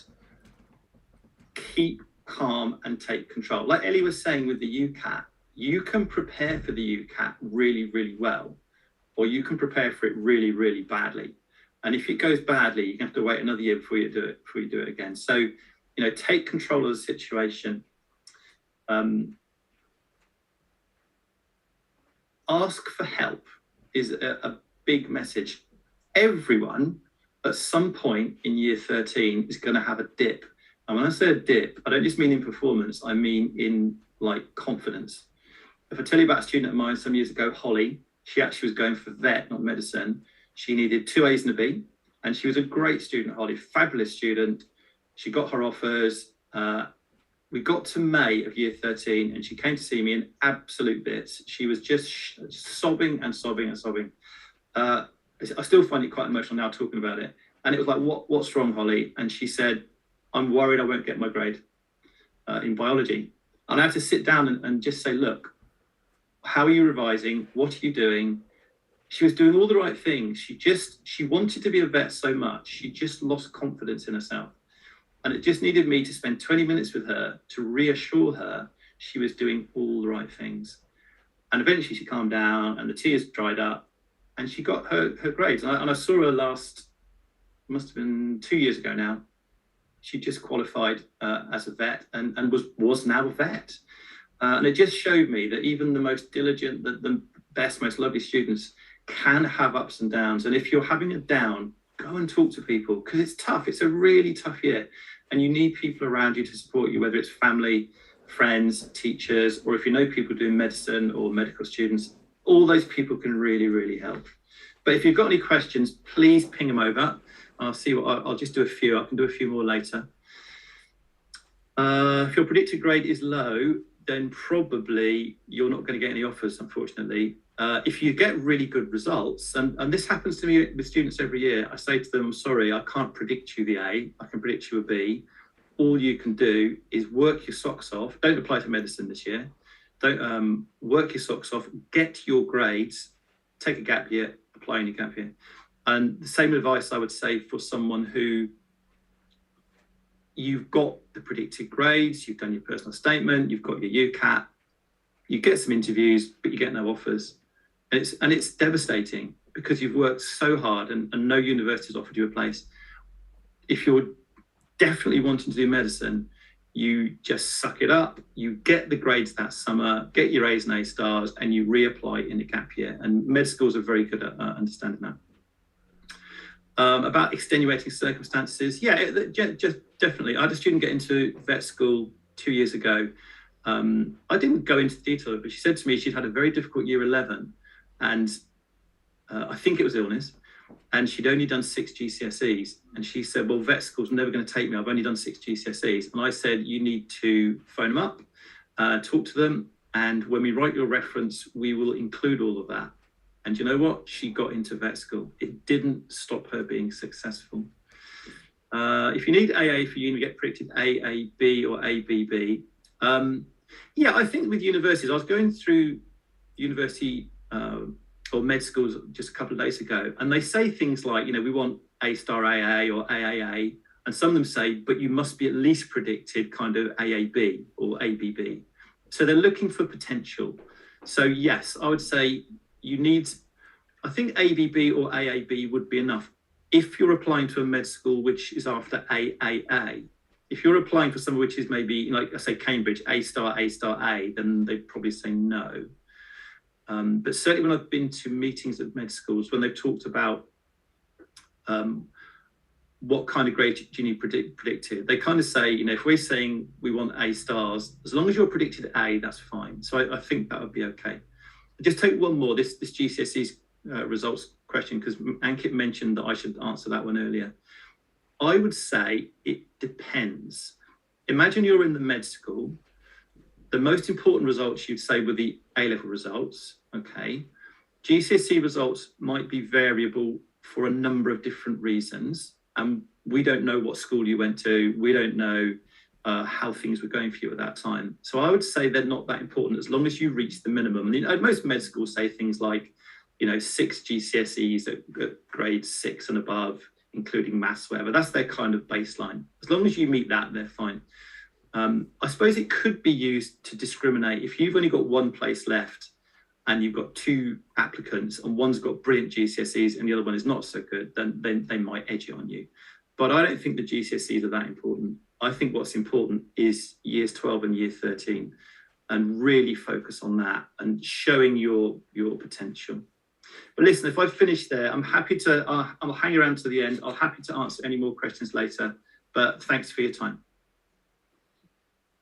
Sure. Thank you very much, Paul, for that. That was really interesting. And I think it's a very good experience for the students to be able to ask questions directly to the teacher. Maybe it's even better that one they don't know, so they feel more comfortable, but thank you very much. So we're now going to move on to Mackenzie.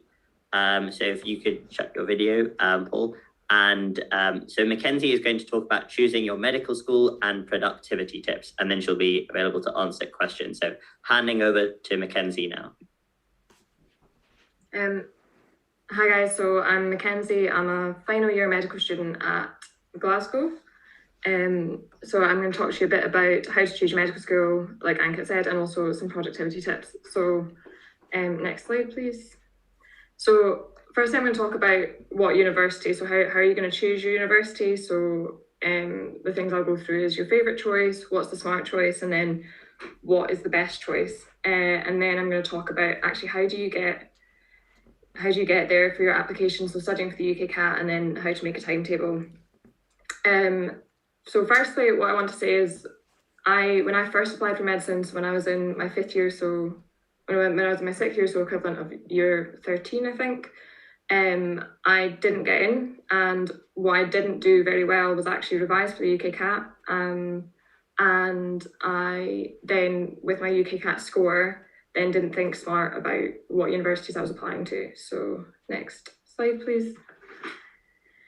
So first, how to choose your medical school. So next slide.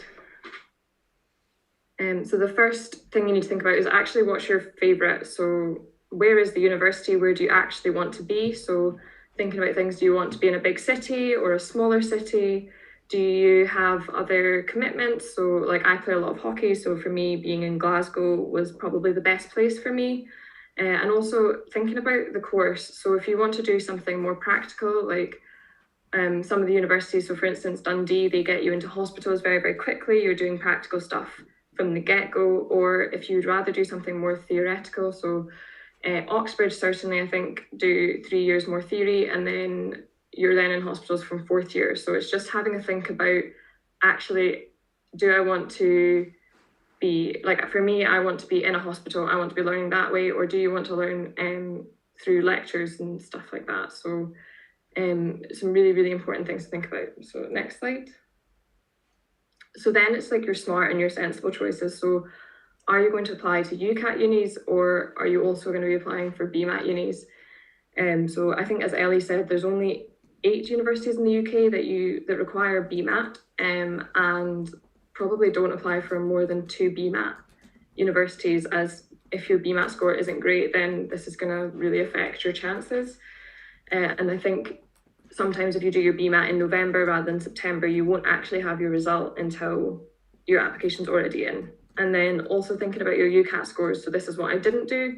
Look at the university cutoffs and actually see, do you have a chance of getting in, or are you just going to get rejected from the get-go because of your Ucat? And it's definitely like, so I got probably an average score when I first applied, and there's definitely universities that will take that. It's just the universities that I applied to weren't going to take that. So it's just having a think about it, and it's not a bad thing. And it's, as Ellie said, it's definitely revisable, because the next year I just revised, and you can definitely up your score. Okay, next slide. And then thinking about what's going to give you your best chance. So thinking about your Ucat or your BMAT scores, how many places is the university actually offering? So some have very limited places, so it is naturally going to be harder to get into. And then thinking, actually, if you do get an interview, how do you interview best? So for instance, Glasgow, the interview process for me at least was just 2 12-minute interviews. Whereas if you apply somewhere, for instance, like St Andrews, it's mini stations. So can you help a mother put a nappy on a baby doll, stuff like that. So what actually suits you better? So just having to think about things like that. Okay, next slide, please. So these are going to be my top productivity tips. I did see a question go in earlier, kind of saying, how do you revise and do your personal statement and have a social life and do school? So for me, I do medicine and I also play hockey to quite a high level. So I've just been away in Amsterdam playing in a hockey competition. And it's definitely possible to study medicine and for me, be an athlete at a fairly high level. And also I feel like I've retained my social life a little bit. So this is probably why I'm probably okay to talk about productivity tips, and happy to answer questions at the end as well about it. So next slide, please. So firstly, the Ucat and Bma are important. As Ellie said, it's revisable. I would highly recommend studying online. So in my first year, I studied with a textbook. I was told it wasn't really revisable, so I didn't really care about it as much as I should have, and I probably didn't make the time to study. But it is just a hurdle that you need to jump, and it's definitely doable. But yeah, as Ellie's I would genuinely follow what Ellie said. So next slide, please. So making a timetable, so you definitely need to assign time to study, and do make it a priority, but how you study and how you make a timetable is very, very variable. So some people like a very set timetable and they will stick to it. So they'll say, I'm going to do 2 hours in the morning of the Ucat and I'm going to specifically study abstract reasoning, and then I'm going to do 2 hours in the afternoon of my personal statement or Ucat, and it's very, very set. so that is if you are that person, then definitely do it that way, make it set, stick to it, and you will do great. If that's not you, that's okay, and this is more me, so I tend to set aside time to study, but I'm very, very flexible with it. So I have like goals, so I would know what I want to achieve. So in terms of the Ucat, I would know that I want to do a certain amount of time in each area, or I want to, at least feel comfortable in each area, and then I need to know when I need to meet those goals by. So as Ellie said, maybe a week before your actual Ucat or your Bmat, just to give you some extra room in case anything goes wrong. So but definitely when you're then, so if I'm making my timetable, I'll then set aside to study. So I would say I'm going to study for 2 hours in the morning, but I kind of leave it open. And I'm not specific. So for me, because I could have training dropped in at any time, or maybe something comes up and it sets your timetable off. So if I've not said specifically what I'm going to study, then that doesn't affect me. I just move my study period to a later time, and then my timetable's not being thrown off, because otherwise I would get really stressed. But I think the most important thing is just know actually what is best for you, because some people cannot work how I work, and I definitely cannot work off a very, very set timetable. Okay, next slide, please. Okay, so yeah, and as Ellie said before, take the Ucat before school starts. So if you do have school and you've got other hobbies, and also if you are taking the Bma in September, November, that's a lot of things to try and handle. So if you can get the Ucat done and out of the way before school starts, this will just make your life a lot easier. So that's just something to bear in mind. Obviously, if that's not possible, then you definitely can do the Ucat whilst you're in school. And I think that's probably what I ended up doing. But it definitely would help if you did it before, just in terms of then you can just focus on school or your other hobbies or your Bma if you're doing that. Okay, next slide. So now if you've got any questions, I'd probably put them in now. So just to summarise, thinking about unis, so do choose a uni that you want to go to, but then also be very aware of your Ucat score or your Bma score and whether it's realistic that you're going to get into those unis. And then making a summer timetable, just make sure you've got something you know that you're going to revise, and just, yeah, because the Ucat and Bma can determine whether you get an interview. From my perspective, I didn't get in first time around, and I don't think that makes me less of a doctor. I think I probably just didn't, I wasn't given this advice before I went in. So, and also if you don't get in, it doesn't matter at all. And these things, you can always do them again if you really, really want to.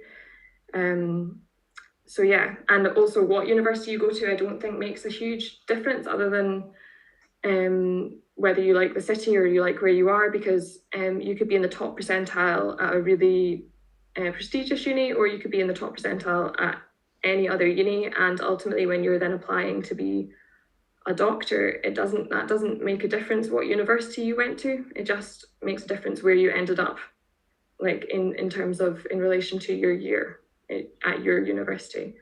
So yeah, if you've got any questions, I'll answer them now.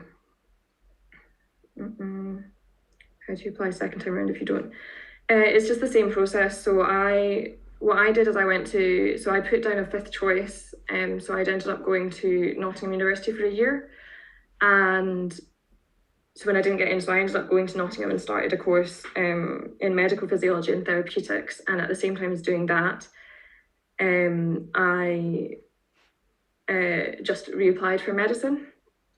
So, but what I would say about that is a lot of universities aren't happy with you going to do another course and then dropping out of that course to do medicine. That doesn't reflect well. So actually, you could probably just take a year out if you really, really want to do it. I wish I'd just taken a year out. I think it would have benefited me much better, and I probably would have been a better place for my interviews. How many hours a day should you allocate time for studies? I just think, so Ellie said probably like you're doing 6 weeks before Ucat. So I'm not sure. I think that depends on like how you feel and how you feel it's going. So, and it's totally up to you. I think what's maybe recommended is maybe like 2 hours in the morning, 2 hours in the afternoon, but you don't have to do that every day. just kind of see where you feel like you're at and how many hours you think that you should allocate. I do think these things are very individual. Like, again, I was revising for my Ucat whilst at a European hockey competition, so, and I would just fit it in whenever I could, and that's kind of how I function. Would you need to consider the fact that you haven't had a proper year since year 10 in terms of predicted grades? Is that for me? Is that for somebody else? Sorry, so I'll answer what is Glasgow like to study at. I really enjoy Glasgow. I think a lot of people are under the impression it's a problem-based learning course, but it's not. It's we do a bit of problem-based learning, which is where you're all in a small room at the start. So it's a tiny group of you and you discuss cases, but you do that for your first 2 years. And then it's pretty much practical from halfway through third year. So I've been in hospitals since halfway through my third year. And that's really suited me. And we are in hospitals before that, but we are like purely based in hospitals from halfway through third year. What did I do differently the second time around? I revised for the UCAT online. I did more revision for it. I took it more seriously. And then when I was applying for universities, I was looking at stuff like what Ucat score is required, and also did think a little bit about that interview process as well. I think I was just a little bit more confident. I had my grades, I had my advanced higher grades, so my A-levels, and I just knew that like this is what I wanted to do, and the only thing that stopped me was Ucat.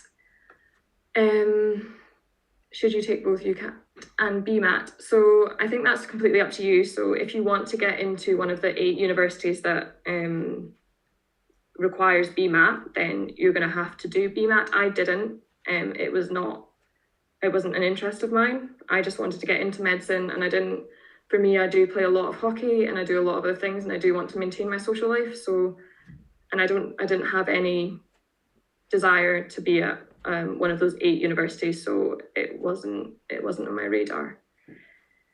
You cannot take the Ucat if you're not happy with the score, as in within that year. So for this application process starting in October, you have that one Ucat score that you get, and if you're not happy with it, you will have to reapply next year with a different Ucat score.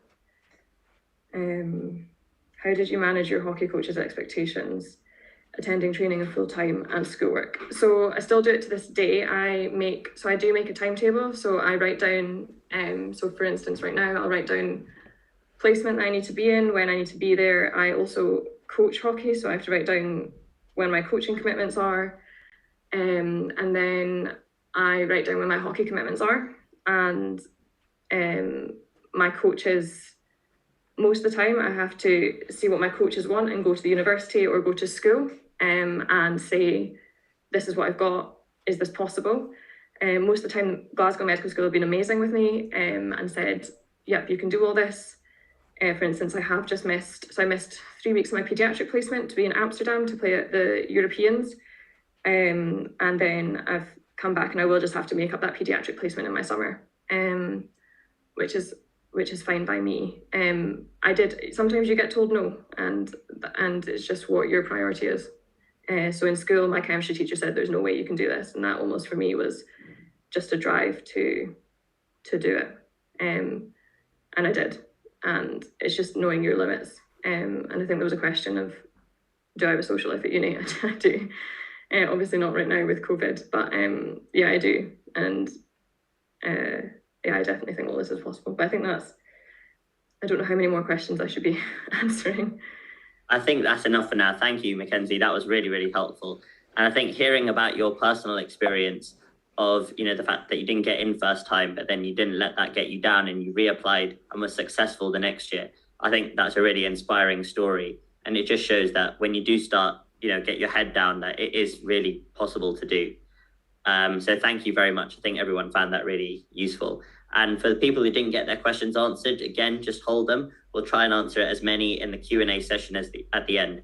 One thing I will say is that for each of the speeches that we've had so far in the different sessions, our speakers have actually written blog posts about this, where if you missed what they said or want to read it in more detail, all of that is available on the Intermed site. So for each of those, in the YouTube chat, in the live chat, we are actually putting in the links. So feel free to open those up. We'll also be sending you an email which contains all the information after this workshop is concluded. But definitely don't think that it's just you only have one opportunity to listen to this. All of the speeches are accompanied with a blog and text that you can find out a lot more info from. So do try and make use of the portal. We've tried to put as much information in there as possible. So I'm now going to hand over to Aya. I'm really glad we're sticking on the time schedule, which is good. And what Aya's going to talk about is applying during the COVID-19 pandemic, because it is something on everyone's minds, and I think you need to be aware of it. So Aya, do you want to take it away? Hi, everyone.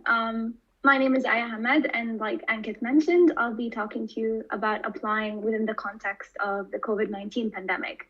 I'm actually just finished my first year of medicine at the York Medical School. I'm an international student who's originally from Egypt, but I live in Abu Dhabi right now. Next slide, please.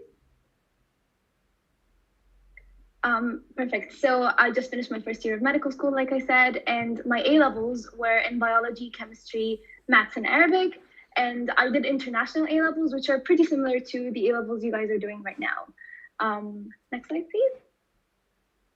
So my journey into medicine was a little bit different to yours, and similar in lots of ways as well. I never really was sure that I wanted to do medicine until the end of year 12, similar to Ankit, but I had considered it before in year 11, but it was always like very informal. I wasn't sure I wanted to do it. I would always contemplate, it would come to mind and then it would leave. But I made sure to explore it because it was an idea in my head. And I did a lot of volunteering that was based in clinical settings. And I went on medical missions and got exposed to that aspect of medicine besides the science part, which we can kind of get exposed to at school. And it kind of solidified that the fact that I loved both the human aspect of medicine and the scientific one. And at the end of year 12, I decided I wanted to do medicine.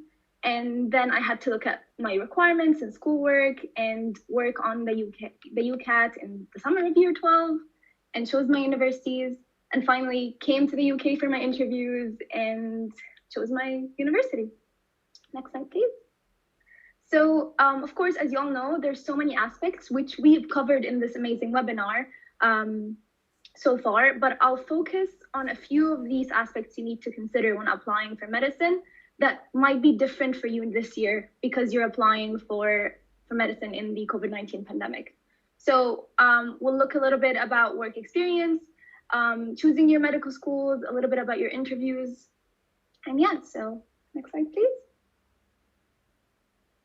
So your A-levels and GCSEs, like we've mentioned before, will be, I guess it's your first time sitting them, but it's still the same kind of process. Everyone is in the same position, and all you have to do is, like mentioned before, be consistent all year round and let go of the exam season mindset. Make sure you work hard throughout the year, show your work ethic throughout, be friendly and ask questions and seek support when you need it. The medical schools are going to be extremely understanding this year and as they were last year, and they understand that this application cycle is just not the same and it is a lot of stress on every applicant. So just make sure you do your best and medical schools will be understanding. Next slide, please. So why do we need some work experience? Well, it was mentioned before by Meghna, but to understand what a career in medicine involves is really important to show your understanding of what it's like to be a doctor and to demonstrate that you know what it's like to be in that role. And if you know why you need to work experience, you'll know how to get it in different ways that are not necessarily based in hospital or in person because COVID-19 might not allow that. Next slide, please. So I've gathered a few ways that you could have work experience that is relevant, that aren't necessarily typical of every year. And these you could do completely virtually, and they will genuinely benefit you in a very similar way and help you talk about your experiences in your personal statement and in your interviews. So we'll start with having a reflective diary. Next slide, please. So a reflective diary is something that anyone could have, And it can involve really anything, but right now, healthcare professionals are posting online about their experiences of working during the pandemic. There's so many health professionals, not just doctors, and they are all a valuable source of information and experience. After all, doctors work as part of large teams which involve many healthcare professionals. So demonstrating that you have a sense of those professions and how they all work together will help you both in your personal statement and your interview. And there's no better way right now, within the context of the pandemic, to have that understanding than to actually read about those experiences that the healthcare professionals are sharing. So if you listen to what they have to say and remember which media sources to use to your advantage, it would be a great benefit to you while you're applying.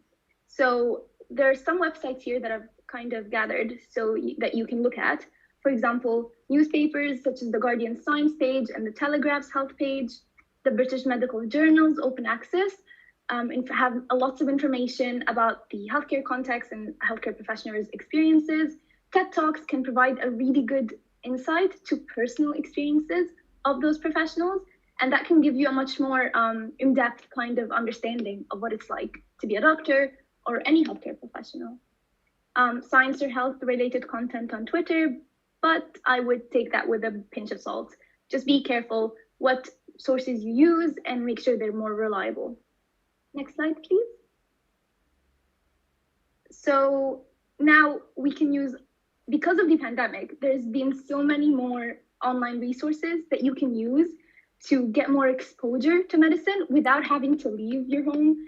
And these include the Brighton and Sussex Medical School virtual work experience course, which actually explores several different medical specialties in a lot of depth and gives you a really good understanding of your kind of end goal if it is to be a hospital doctor. So you can really go on there and have exposure to those specialties and decide if that kind of lifestyle suits you and if that kind of work day to day is interesting for you. The Royal College of General Practitioners have an interactive platform that's called Observe GP, which I think Mackenzie has mentioned, which highlights the many different aspects of working in primary care. The NHS Health Careers website also provides insight into the different careers and specialties within different healthcare sectors. If you go online and just search it up, there's lots of useful resources that can give you a broad insight about medicine. But then once you have that idea, you can always go onto more in-depth and kind of hands-on experiences that are virtual as well. So Virtual Medical Society have a great website called Medic Mentor that actually allows you to have mentoring sessions, and they give you insight into medicine, and it's all virtual. They have a variety of resources that can really help you get exposed to the medical specialties and the medical kind of career path without having to go into hospital. Socially Distanced Shadowers is another website that allows you to do virtual volunteering, virtual shadowing, and they have virtual mentoring sessions. Again, very good resource, and it's all by healthcare professionals. Pre-health shadowing is another website which has many opportunities to virtually shadow health professionals and gain insight into their daily lives, which is, I think, a very rich experience for you if you can't access in-person shadowing or mentoring. And I don't think it makes any difference at all to medical schools, because at the end of the day, your work experience and whatever experience you want to talk about, it's actually, the value in it is how you express it and how you talk about it rather than what you actually did. Next slide, please. So volunteering is another way to get exposure. And actually, personally, I had not done any work experience before coming into medical school.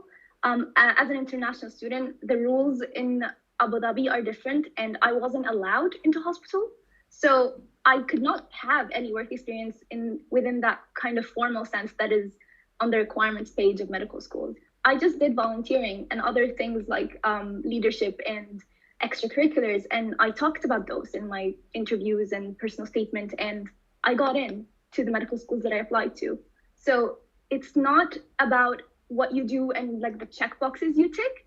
It's about how you express and talk about it and what you learn from whatever experience that you have.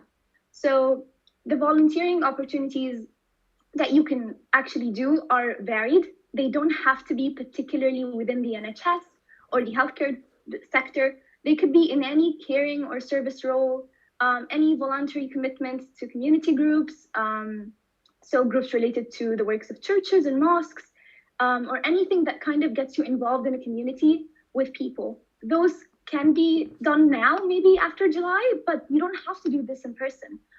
Because there's so many online community support groups and online volunteering opportunities, like the ones I'm going to mention right now, that you can use to still volunteer and from the safety of your own home.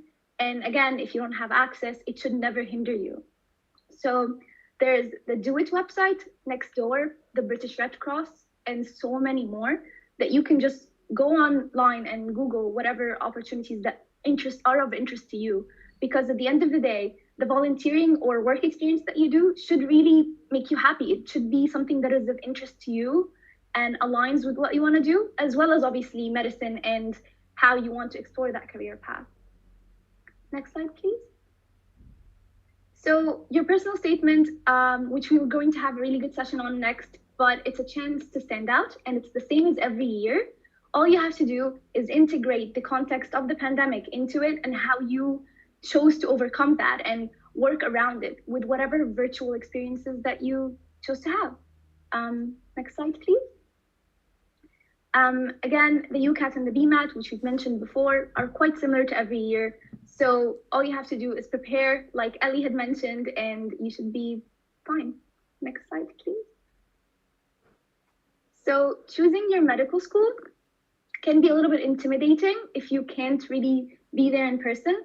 I've had the same experience. I was unable to travel to the UK every open day to kind of come and see the medical schools I was applying to.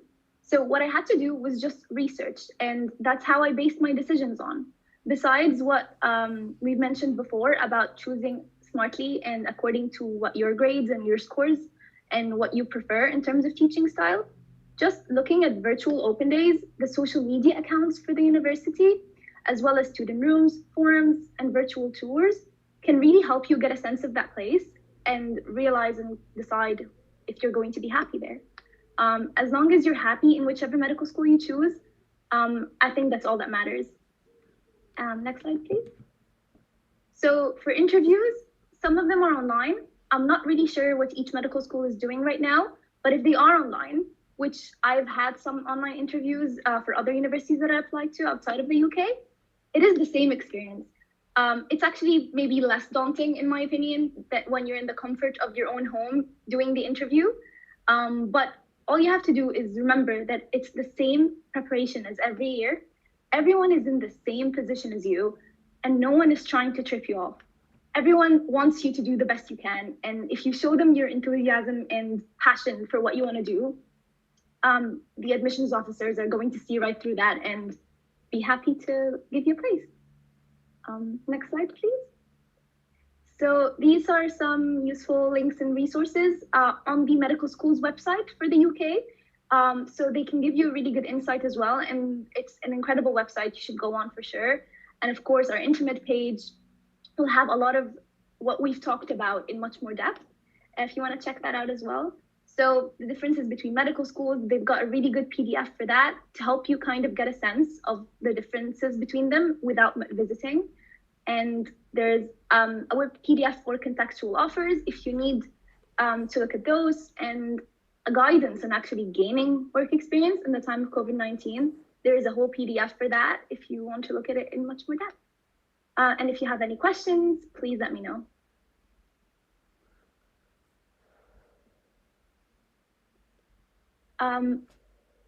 I think I've answered. I went to the Hull York Medical School. And I think for work experience, you do keep a log of it. Definitely reflect after each experience you do, even if they're online or virtual. If you just write down what you learned from it, what you did, and maybe what you do differently, or how that made you feel, that would really help you in the long term when you're writing your personal statement and preparing for interviews.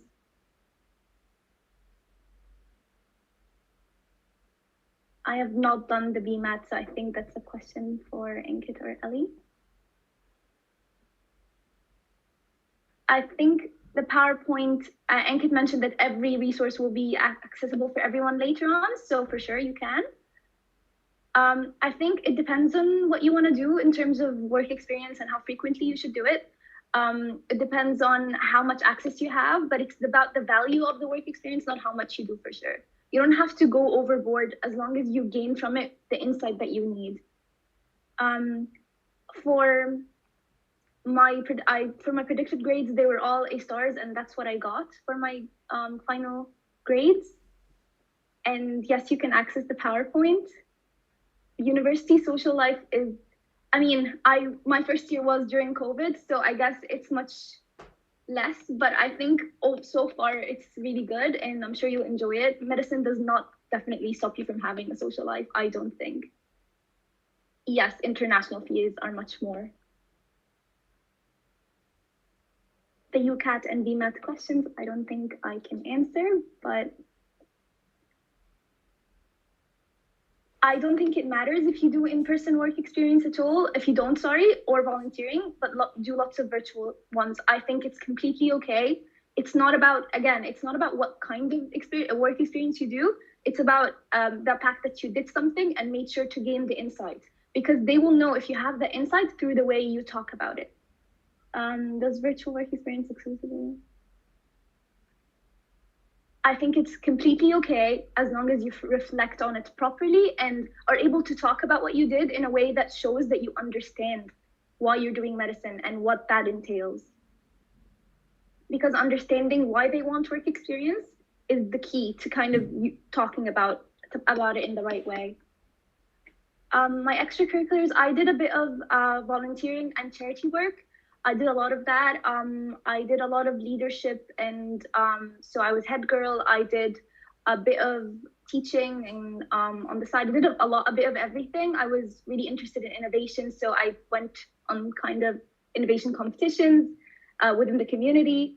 So I did a lot of different things, and I was able to talk about all of those in a way that kind of led me to medicine, rather than focus my entire high school career on medicine, if that makes sense. Interview preparation, I think looking up questions online is definitely helpful. Practicing for sure helps. Talking to yourself in front of the mirror to see your mannerisms really helps. And having people kind of ask you questions and doing mock interviews is definitely a way to go. I wouldn't neglect the preparation for the interviews, because I think it's really important that you've come so far. So just do the final push and prepare for your interviews as much as you can. And I think that would be my advice. I think there's lots of books online that you can look up, and it depends on what kind of thing you're interested in. I read When Breath Becomes Air and Being Mortal, for example, which I found were about the human aspect of being a doctor, which I was really interested in. I wasn't really sure what I was planning on studying, but I think, I think that's it from me. But thank you so much, guys, and good luck. And thank you very much, Aya. That was really useful, especially, and I think what's really useful for the students is having all those resources that they can access online, because a lot of people are going to struggle to get work experience in hospitals and stuff. Even like some medical students can't go into hospital at the moment. So having that option, I think some people were just asking whether the PowerPoint will be available. So you're not going to get access to actual PowerPoint. However, this webinar will be going up as it's recorded on our YouTube channel. So just feel you can watch it again when it's been put up. And that has all the PowerPoint slides on it as well. So I've been noticing as well, we're getting quite a lot of questions about what work experience to do, how do you write about it, stuff like that. And I think that's what I want to talk about now in the next session, which is because the work experience in everything is quite focused on the personal statement. And a lot of people think that the personal statement is just an essay that they have to write. A lot of people think that the medical schools don't even look at it. Well, in other years, that might be true to an extent, but in this year, you have to think the GCSEs, you got predicted grades for them. Similarly with the AS levels, they don't really exist anymore. So all they really have to decide whether you want to get an interview is your personal statement and your Ucat or Bma score. One is very much about your academic credentials, but the only thing that they have to go on and the type of person you are is your personal statement. And I think because the grades are basically being taken out of the equation a lot more this year, then more emphasis is going to be on the personal statement. And also what a lot of students forget is that for many universities, the personal statement actually forms the basis of your interview. And that doesn't, even if you're applying to Cambridge, I got grilled on my personal statement about what books I'd read. They'd taken specific conditions that I'd mentioned and asked me about those. So it's really important that you do write a good personal statement and also know it inside out. So in this session, we're going to go through the personal statement, and later on we'll discuss, because Ellie and I have also written a course about how to write your best personal statement. But this is just an intro, because if you don't understand the basic principles behind writing a good personal statement, you could do all the work experience in the world, in all the volunteering and the reading, but you won't know what the admissions tutors are looking to see. And that's what I really want to address in this session. So in terms of the personal statement, you have to use it to sell yourself to the medical schools, because it will form the basis of your interview. And it's really difficult because you have to show everything. As we discussed right at the beginning, remember your reason why you want to be a doctor in the first place. It's so multifaceted, and therefore you have to display this in your personal statement. You have to show that you're good at academics, have done work experience and research. But on the other side of the spectrum, you have to show the softer skills, the extracurricular activities, leadership, motivation. And then on top of all of that, you have to find that unique criteria that differentiates you from everyone else. And doing this in 4,000 characters really succinctly and convincingly is very, very difficult. So when I was writing my personal statement, or when I teach students how to write a personal statement, the first thing that I do is ask them, what qualities are the universities looking to see? You can't write something if you don't know why you're writing it. Whereas if you knew that the universities were looking to see A, B, and C, then it would be much easier to draft your personal statement as you know what you have to include in order to satisfy the admissions tutors. So before going into work experience and that, those are all pieces of evidence that we'll use to construct the personal statement later. Let's just start at the beginning. And I want you to just type in, what's the 3 most important qualities that you think the medical schools are looking to see in you as an applicant and as a future doctor? So if you just let your responses start coming in. So I'll give you one, the one that everyone says, communication skills. So people might say they're looking to see communication skills. But what do you think are the 3 most important qualities as a doctor that the admissions tutors are looking to see? And I'll just wait for some of them to come in. I think we've still got some of the older questions here. I mean, I'm happy to answer this while some of the qualities come in. Just about myself in the meantime. So I took maths, further maths, biology, and chemistry. Okay, so some are coming in now. So resilience and commitment. Okay, that's great. I think I read some more. So teamwork, yep, that's obviously important. And then, so at the top, we've got empathy, patience, and initiative. So again, empathy is really important. And I think a lot of people confuse empathy versus sympathy. So I'll just clarify that for you. Sympathy is basically the act of, you can feel sorry for someone. And anyone can do that. That's not special. Empathy is the ability to put yourself in the patient's shoes and basically feel the emotions that they would be feeling. And that's a much harder skill. So if you have a patient who's psychotic, for example, anyone can feel sorry for them, but only if you can understand what it must be like for them to be hearing voices can you see how distressed they will be. Okay, so I'm reading some more out-of-the-box solutions. That's great. Leadership, reflection. I think that's important. Maybe want to define that a bit better. Okay, so these are the 3 that I hear the most. Being empathetic, being in a good team, and communication.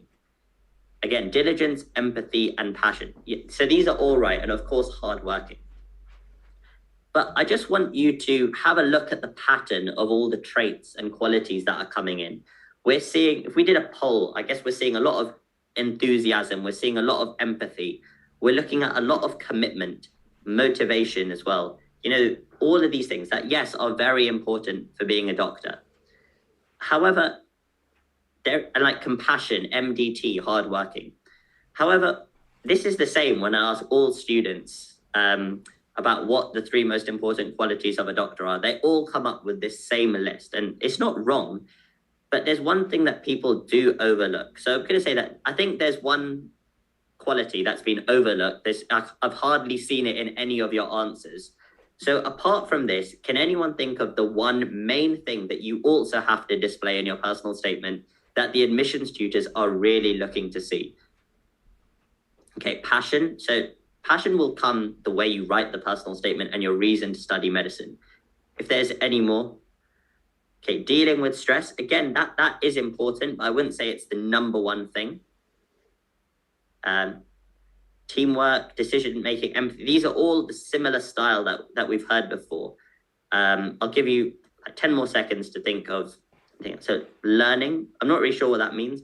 Leadership. Now, leadership is important because you have to, sometimes you'll have to lead a team, but equally, you also have to show you're a good team player.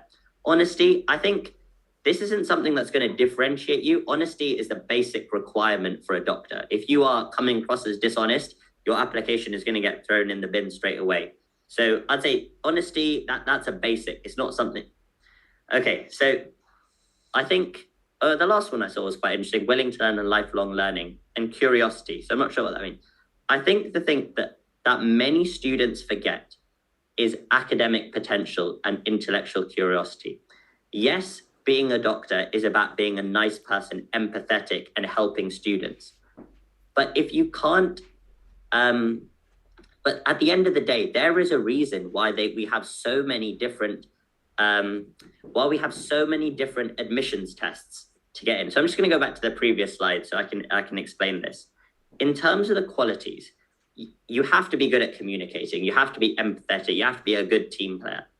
But the reason that is the Ucat, the Bma, you need to get A stars in your A levels, very good in your GCSEs, do well at interview, is because it is a really academically demanding job.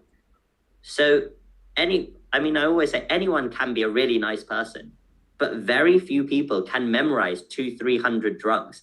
Very few people can understand the Krebs cycle or, the specific, or learn all the anatomy of the body. One of the most important skills to be a doctor that you might overlook and, not forget to include in your personal statement is academic potential and intellectual curiosity. You need to show the admissions tutors that you are smart, that you love science, because it is a scientific degree.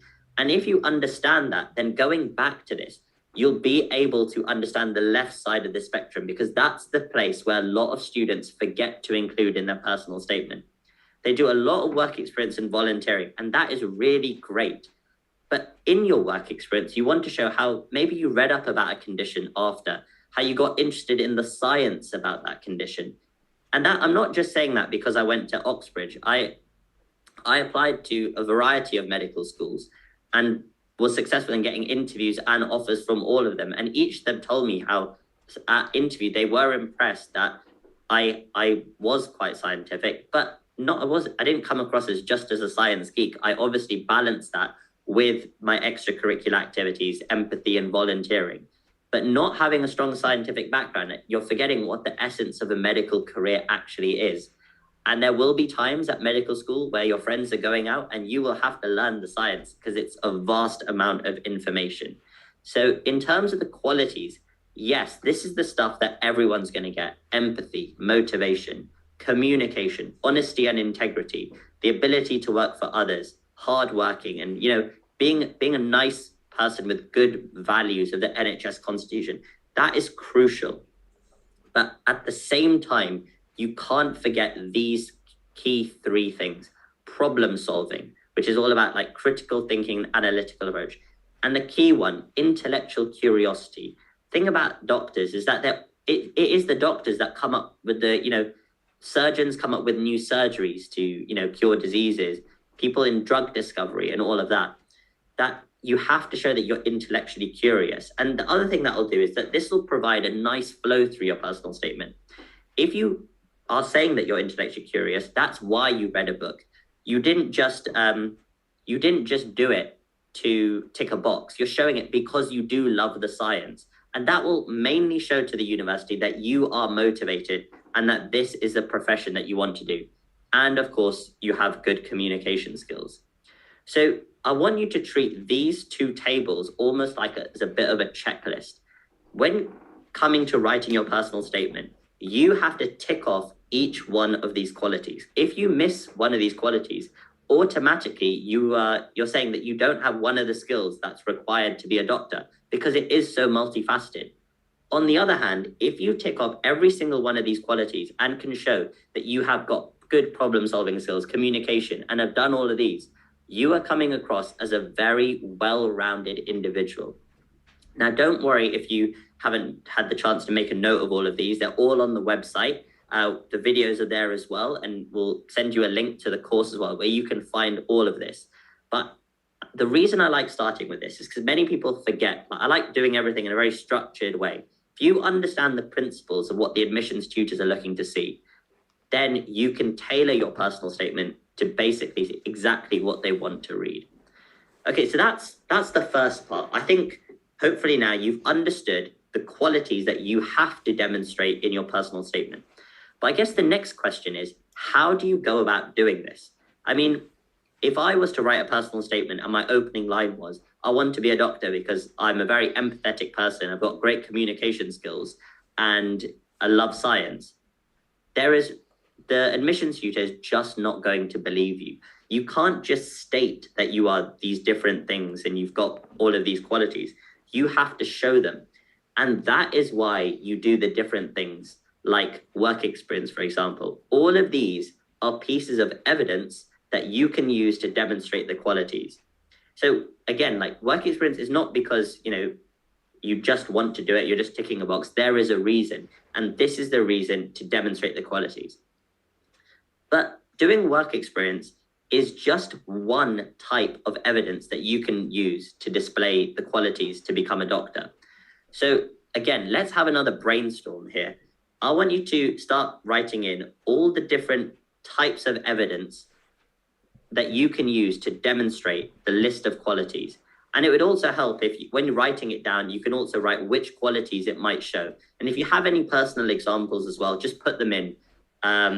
And we can see if that's right. And you'll really get to see, I think this is what the speakers in the previous sessions were talking about, that there's no point doing work experience just standing there. This is why you have to go there, make a log, and really emphasize which quality it has developed. So again, people are writing and reading, so that's great. That is another piece of evidence. But can you also now extend your answers to writing in what it does show? Which one of the qualities it shows? Okay, so grades. So for grades, I'm not going to include them in this. Grades, I would not write about your grades in your personal statement because it's not adding anything. The universities already have access to your grades. And if you are saying that it's very likely that if your best thing is that you got 4 A stars, there's probably going to be a student who's applying who's got 5 A stars. So I wouldn't use grades as the piece of evidence. Your grades is separate, focus on your grades, do really well, but that's not in the personal statement. Again, extracurricular. So that's a really good piece of evidence, and that can be used to display different qualities. So I like this one, community action. I'm going to take that as, okay, I think volunteering is probably better. So volunteering, that shows empathy. It also shows commitment and possibly leadership. Exactly. Again, so I like attending webinars. Of course, that does show interest. It goes without saying, it's a Saturday morning. A lot of people are going to be out, hanging out around, maybe playing sport, football. You've chosen to spend the time to come here today and attend this webinar to try and boost your chances of getting into medical school. So automatically that shows interest. Extended projects. Okay, that's a great one. That's one that we don't usually hear. So yeah, you did. If you do that, that's showing that you've got specific interest in a scientific topic. And again, that's showing your motivation for science. Okay, so joining summer schools, medical cadets such as St. John's Ambulance. Yep, so that's great. And that could show ability to work under pressure. If you're working with a team, that shows your teamwork. Volunteering shows commitment. Exactly. It goes without saying that it does show commitment. So do you see now how you have to use pieces of evidence to explain the qualities? And if you basically go through your personal statement doing that, you'll do well. Now, obviously, you don't want to make it sound like a list, and we'll show you later how you can embed a nice flow into it. But that's the key, what the personal statement is. It is an essay. It's a statement saying that you want to study medicine, and it's 4,000 characters that you've got to show the admissions tutor that you've got the qualities required to be a doctor. And then it's got each of the pieces of evidence which demonstrates each of these qualities. And I think if you start thinking about the personal statement in that way, first of all, you'll get a lot less stress because you know exactly what the admissions tutors are looking for. But also, you know that it is a simple process. Each bit of experience that you do is just adding to your armory of evidence that you can use to display each of the qualities. And I think another thing that's coming up is that one piece of evidence can display 3 or 4 qualities. So if you are volunteering in the St. John's ambulance, it shows empathy, but it also shows teamwork. And it might also show, your ability to stay organized because you're doing that in your own time. Again, if you attend lectures, it does show academic potential and dedication to learning, and obviously motivation in science. So we go back to that checklist, I think you'll start picturing it's really easy to tick off that whole checklist with not too many pieces of experience. If you have about 2 or 3 pieces of work experience and a couple of volunteering and you've read a book, that is really good. And that's basically all you need to do a really convincing personal statement. So I'm going to move on now and just tell you some ideas I had for evidence. Yes, you've got work experience, and this will be what everyone has. And I think we've understood now, it's not an excuse. There is no excuse to not have any work experience. Yes, you might not have any in a hospital, but if you've not done any piece of virtual work experience, there will be many students who have. And there is a lot available now, so there shouldn't be any excuse not to do it. Your reason to study medicine. Now, the reason I put this here is because if your reason to study medicine was a piece of volunteering or work experience or a family reason, that specific reason or experience may also demonstrate some qualities. Then, of course, you've got volunteering. Reading, again, shows academic potential. Academic interest. So by that, I mean stuff like webinars or lectures that you're attending, such as this.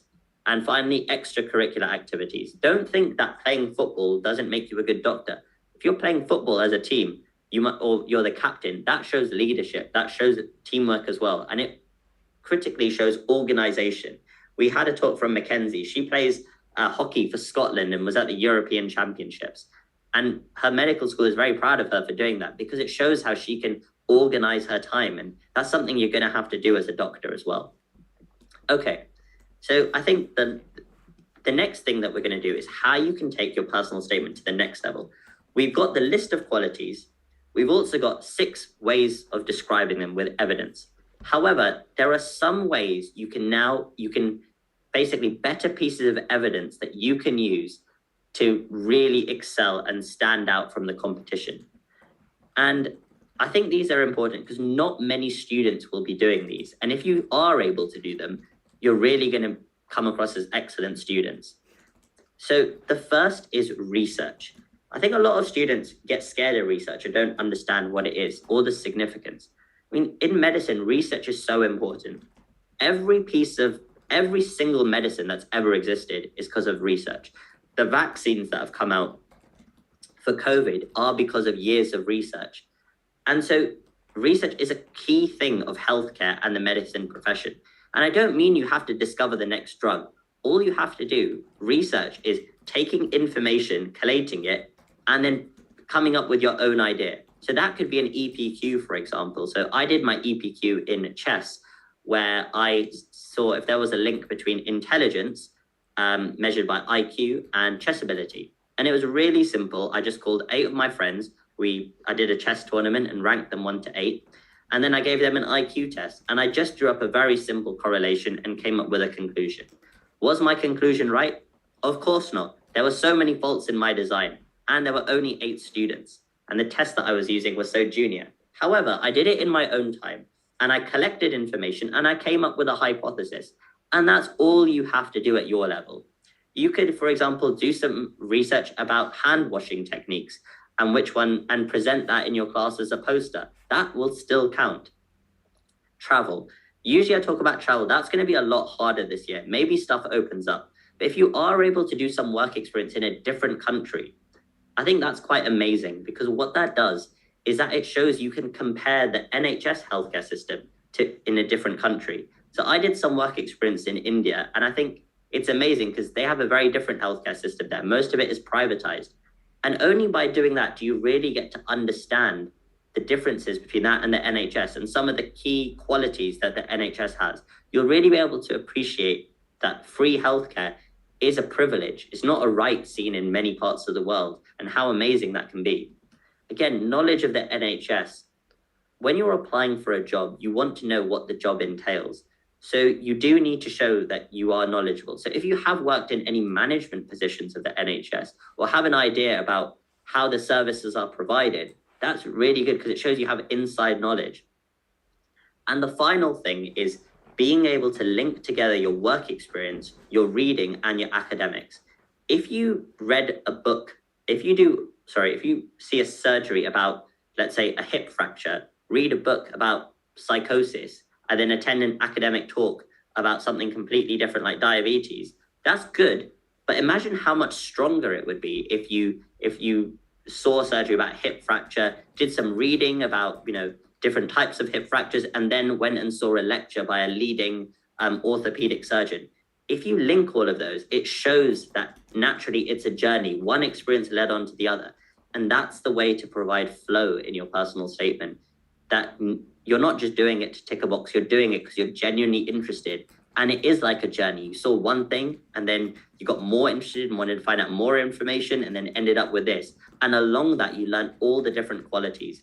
You learn the manual dexterity whilst watching the operation. Then you showed your intellectual curiosity reading the book. And then you went and talked to the professor and maybe even did a project on that. So that would really be amazing. So I hope you found this session really useful on the personal statement. And this is just the very basics behind writing a personal statement. If you found this useful, then on Intermed, Dr. Ellie Phelps and I have actually written our own courses on the personal statement and the multiple mini interview. So I think the one that's probably more apt is the personal statement. We've also got one of our lessons available to view for free. And for each that you get your own booklet, which covers all the information and its and videos. And the free lesson will cover a lot of what I've talked today. And if you do like my teaching style and you think it's clear and helpful, then I'd really encourage you to look to basically purchase the courses and have a look through them. And definitely, if you're not going to do that, definitely have a look at the free lesson, because all of that information is very useful and it covers the basic principles that you do need to know to write your good personal statement. And I think a lot of the questions that we had coming in were about, how do I write about work experience? How do I, how much volunteering you needed to do? The type of learner I prefer to be really, really specific. Maybe it's the 6 years of Cambridge medicine has taught me that. So in the first couple of lessons, we do look about the application process and how to organize your time. The third lesson is all about these principles of writing a personal statement. And in lesson 4, we go through in detail which work experience to find, which volunteering to find and where to do it, and which books to read. But crucially, how you can note down each of them. And we use a formula, which I think Meghna briefly touched on. And doing that, you'll get the basically different Lego blocks. And then at the end of lesson 4, I'll give you a checklist of everything that I want you to do and like specific piece of work experience. And if you do that over the course of 4 weeks, when you come back in August, you'll have all the content needed to write your personal statement. And then in the next lessons, we go through example personal statements, analyze them, and then spend a lesson talking about each. The opening paragraph, which is the hardest one to write, the work experience paragraphs, the volunteering and academic ones, and the extracurricular ones, and then finally writing a good conclusion. And then if you do that, you'll get access to my personal statement, a lot of examples. And then also I've included in that course information about the entry requirements for each of the universities, each of the medical schools, what their average UK cutoffs are, what sort of grades they look for, how many places they have, and also some final tips. And that one will naturally lead on to the MMI course, which shares the same structure. And that's going to be coming out in October, but it is available for pre-order now. So even if you're not going to buy it, I definitely look at that. The site has just been launched today. So some of the functionality might not be 100% available. The discount code, we're having a few troubles with that in terms of that. So I don't think that's going to be available available for now. And also your accounts, if you do decide to buy it, may take up to 48 hours to activate. But if you have any troubles, just email us and we'll get back to you. But the site should settle down by Monday. We'll also send you all this information in an email after, just explaining, and feel free to just email us. All the contact details are on the website if you do have any questions or even want to just find out a bit more about the courses if you are interested. But I hope you really have enjoyed this workshop today and most importantly found it useful. I did go to a lot of workshops when I was a student, and I think a lot did give very generic advice. That's why when we were designing this session, we wanted to do specific points and only talk about stuff that we were comfortable with and give you specific things to do. That's why we're giving you specific links about work experience, the virtual ones, my experience, what the career in medicine entails. And then even if you don't decide to get the personal statement course, at least you'll understand what the admissions tutors are looking to see. And I think that will do you really well when writing your own personal statements. So the key points to take away from today, I just want to say medicine is really a great career. There are so many opportunities available, and it's really difficult to understand that when you're 17. And I didn't really want to do it when I was 16, and by 17 I was unsure. I think if I could speak to myself from 7 years ago, I would definitely tell myself it was the right decision. The next is you shouldn't be afraid of the application process. You've got absolutely nothing to lose. You've got 4 chances. Read the blog about how to choose your medical schools to maximize your chances. But you've also heard from Mackenzie, who didn't get in the first time, but she didn't let that get her down. She reapplied, she got in, and now she's representing her country at the European Championships while she's just about to be graduating as a doctor next year. And that's really amazing. I would say though, the earlier you start your preparation, the easier you're going to find it. As I said right at the beginning, it doesn't matter if you haven't done any preparation yet. I hadn't done any either, but that something did change, and I committed the next 2-3 months of my life to putting my head down and really getting everything I needed. And that's what you're going to have to do, and it is possible. And I would say for each of these things, think like an admissions tutor would. A lot of you are getting quite nervous asking questions about, will the universities understand if I've only done virtual work experience? What the quality is required to be a doctor? These admissions tutors want you to come to their university. They want the best students. Of course, they're going to understand. Everyone's been stuck at home for the past year, and they know that the troubles that it's been. And for some people, they'll also understand that they've been through exceptional circumstances. So if you do have extenuating circumstances, do raise that. Everyone's trying to help you at the end of the day. No one's trying to catch you out. My director of studies is actually the person who wrote the Bma. And he even told me that he doesn't even like the exam. They just need to make something because there's so many students who apply. And that was the best solution that they came up with to try and differentiate some students. So everyone's in the same boat. And another thing that helped me stay calm is just realizing that every single doctor that you've seen in a hospital and the GP has gone through the exact same process. No one's trying to catch you out specifically. We're all in the same boat. And a year later, a lot of our speakers are first year medics, and they've been through this and they probably don't even remember it now. It's all in the past. And the final thing is best of luck.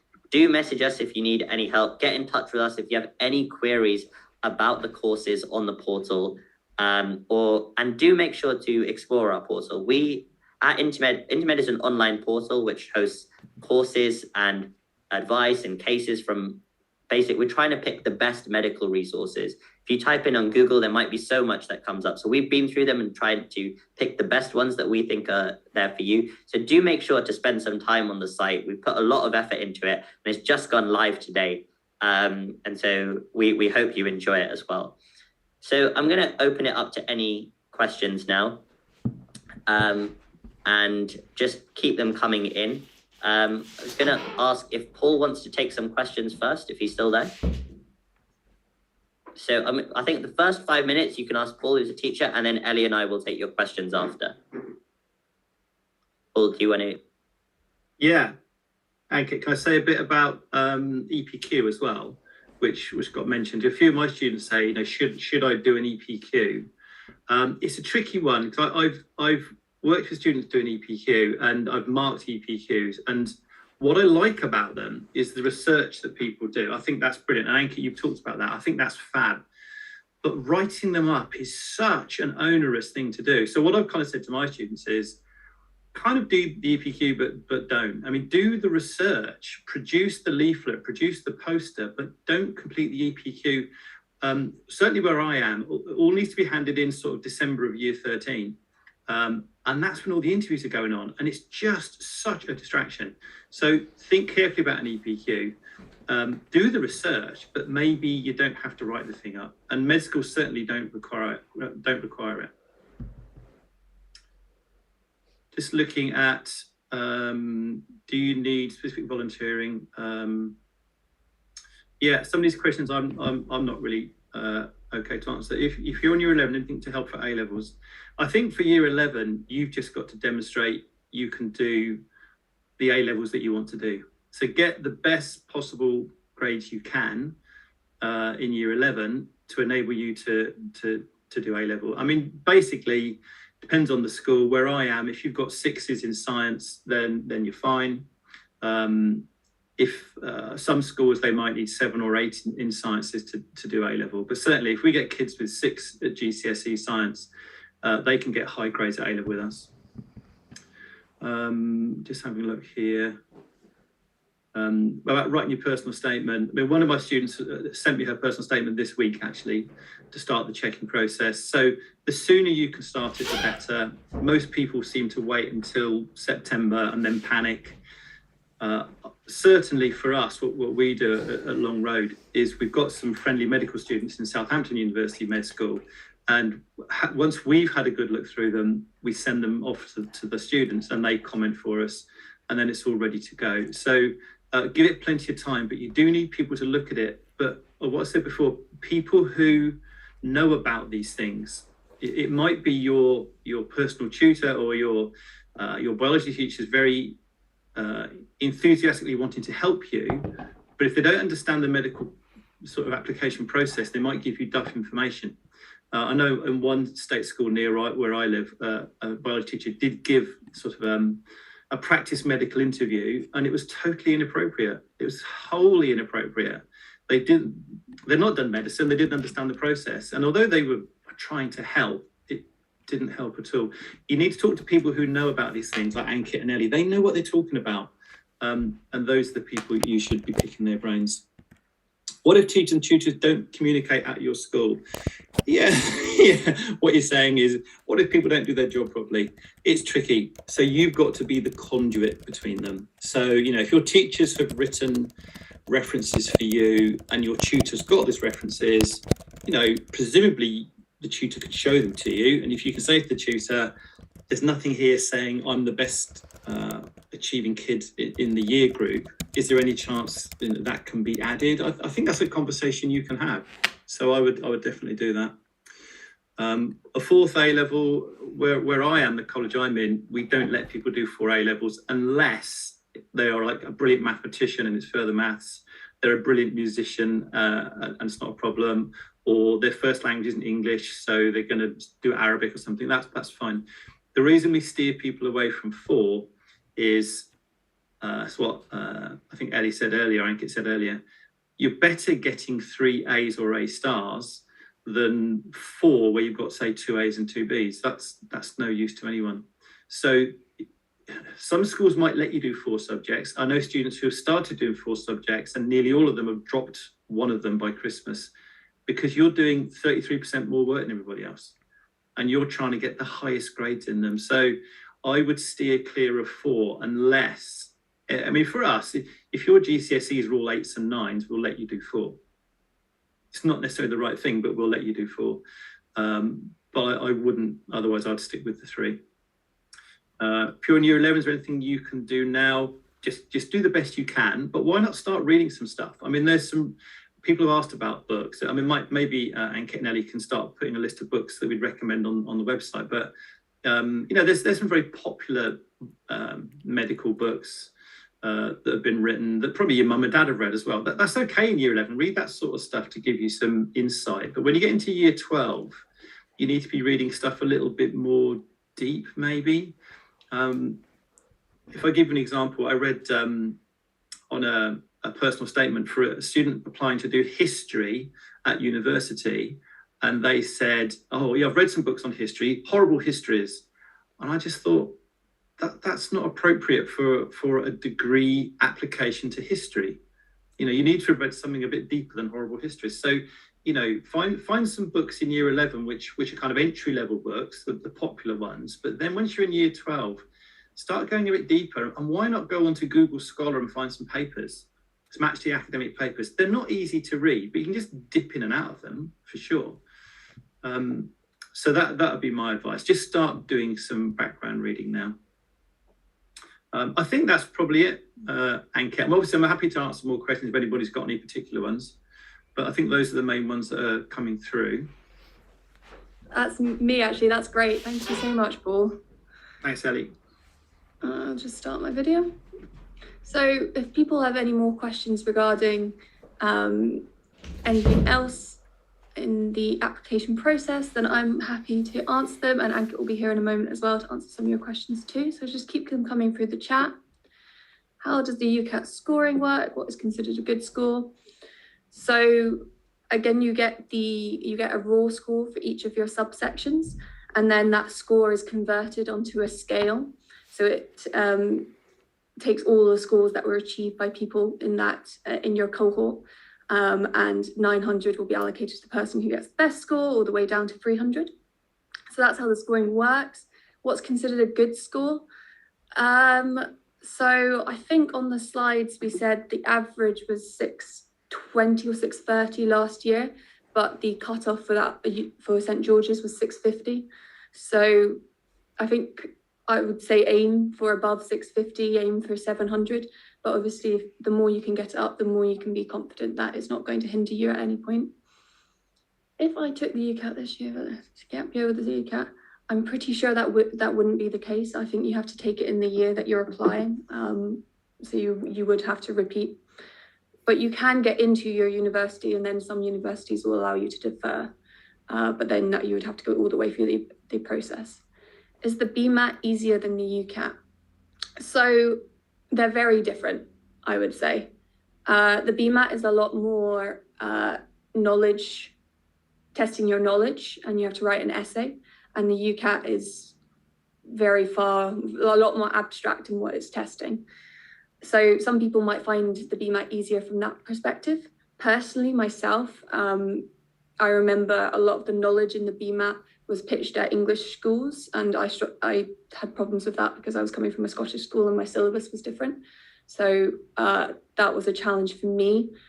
I wouldn't say it's easier. I think the Bma is still hard, and it's also people who are doing the Bma are slightly self-selecting and choosing to do both. So it is quite difficult, the competition. Is your Bma score compared with the scores of applicants from your school? No, I wouldn't. I couldn't tell you how the university will decide to do it, but I imagine that they would not be comparing your Bma score to people at your particular school. That would be quite a level of organisation on their part. 11. Should I start revising to a Ucat test in preparation for year 12? I would say that that's quite early. I know that we're saying to revise and be prepared, and that is important, but is there such a thing as over preparation? Maybe there is. I think if you dedicated to doing your 6 weeks and were motivated to do it, you could do it in that time. If it would give you reassurance to just know what the test was in advance, then fair enough. But it does cost £75 to do, and I'm not even sure if you can take it if you're not in your final year of school. So that would be very, very much working in advance.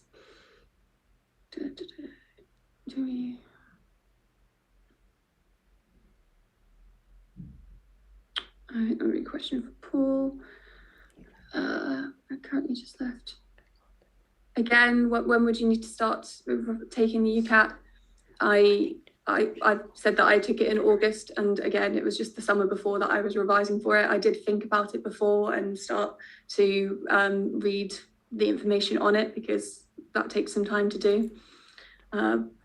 How to revise for Ucat and Bma alongside. I didn't. I think they're two different. I revised for the Ucat first, which is why I did it so early, and then I did revision on the Bma. What if you score really well in 4 to 5 sections but do very badly in 1? That's normally all right. It's kind of unusual that a university will have a minimum standard, like the example that I gave you, but you're best placed revising well for all of them, rather than trying to put all of your eggs in one basket and get a big score to skew it. Consistency will get you a higher score. If 650 cutoff. It's so, again, it's probably not a hard cutoff. I think the universities will probably vary on their approaches to what they would view, and also this is mostly for an interview as well. So it might be that they interview around that cutoff, and then it's your chance at interview to really show what you can do, and that you will be a great doctor. So again, the difference between them is one is much more abstract. It's about your approach. It's about reading comprehension and arithmetic ability, and the BMAT is knowledge-based and essay, like synthesizing an answer in response to a question under pressure. Did someone say what was your I'm sorry, I don't know what my score in the initial paper that I took was, but to be honest, I honestly can't remember what I got initially before I did my revision. I know that it improved, and it can improve. Okay. Yeah. Okay, Ankit's going to come in and answer some of the questions as well. Okay, thanks, everyone. I think there's quite a few, we'll be finishing up soon, but I think there's quite a few questions that have been coming in from slightly younger students who are year 11 or even year 10. I think what I'd say to them is that I personally wouldn't start doing Ucat and Bma, because these exams, they don't test knowledge. There's nothing that you can revise. And if you do it in the summer holidays, I doubt you're going to have the motivation to carry it on doing it over October, Christmas, and you've got your GCSEs to focus on. So you'll just lose interest very quickly. You only need about 6 weeks to do this test. On the other hand, if you are interested in medicine and know that it's something that you want to do, when we talked about the personal statement and the work experience, reading, and all those evidence that you had to show, that is something that you definitely can do. It doesn't matter when you do them, because you're not going to write that in your personal statement, the specific date you did it on. And in year 11, I actually did work for a medical healthcare consultancy company for a week. I didn't even know I wanted to do medicine. I just wanted to see what it would be like to do a working day. Just turned out I was quite lucky that I could relate it to medicine. So if you are in year 11, I definitely would recommend starting the work experience, start reading the books, and the personal statement course will still be applicable for you. Some people have been asking about that as well. When is it? So it's slightly different. It's an online course that you'll have access to from the day you buy it till deadline day, which is October 15th. You can watch it as many times as you want. You can download all the booklets, and the idea is that you download the PDF and make annotations as the video is going on. So it's hopefully like me basically explaining it to you as I am right now. So just hope that that clarifies that point. And it's the same for the MMI interview course. What wider reading can you be doing? So you should be reading books. I recommend 2. And again, reading is something that is covered in detail in that course, not just what specifically to read, but what paragraphs I'd write it in your personal statement, and how you can link it to your work experience and really show off some of the harder qualities that you might not be able to show by doing other things. Do we use our predicted grades we get in August to apply to uni? Okay, so stuff about predicted grades. I think by your application, your school will attach your predicted grades to your UCAS form. So it can be any time up till then when they submit your predicted grades. If they've told you in August that this is what's going to be, then that's probably what it will be. But I think they can be changed any time until the UCAS form is submitted. So again, as Paul said, it's important that you get to know your teachers because they're trying to help you. Is 3 weeks too little time to revise? Is that for your A-levels? In which case it definitely is too little time to revise. If that's for the UCAT, again, it can be done, but you're just making things really, really difficult for yourself. And if you do a little bit a day, let's say 2 or 3 hours a day for 6 weeks, you'll basically feel a lot more healthier. And I think you'll do better than if you do, let's say 8 hours a day for 3 weeks. Because with some of these things, it just takes time to get. The abstract reasoning section, for example, there is a specific method of doing that. And we're hoping to get a UCAT course onto Intermed quite soon. And we'll let you know when that's the case. But some of these things is just different skills which you've never done before. And naturally, just by doing it again and again, over time, your brain will basically start to see patterns that you wouldn't see if you tried to cram it. What's the difference in Ucat and Bma? They're two completely different exams. I'd recommend just reading up about that. How important are extracurricular to universities? So a lot of people think that they're not entirely, I'll come to that. A lot of people think that they're not entirely important, extracurriculars, but if you are using them to display qualities, of course they're very important. And in the course, we talk about how you can write a little section at the end and include them and basically use them to tick off any qualities that you haven't done. In terms of the ones that I did, what did I used to do? I used to do quite a lot of music at school. So I talked about dedication to that and organization ability. Used to be part of a band, used to play some sport, but then I was also part of like my school's RAF cadet force, and I did community service. So those are the kind of things I talked about. I think one person mentioned that they're struggling on their character count. And I think it is possible to do. That's the thing we find with a lot of students is that you have so much stuff to write. I think you really have to try and go back to that very list of qualities. You have to make sure that everything you write in your personal statement is relevant.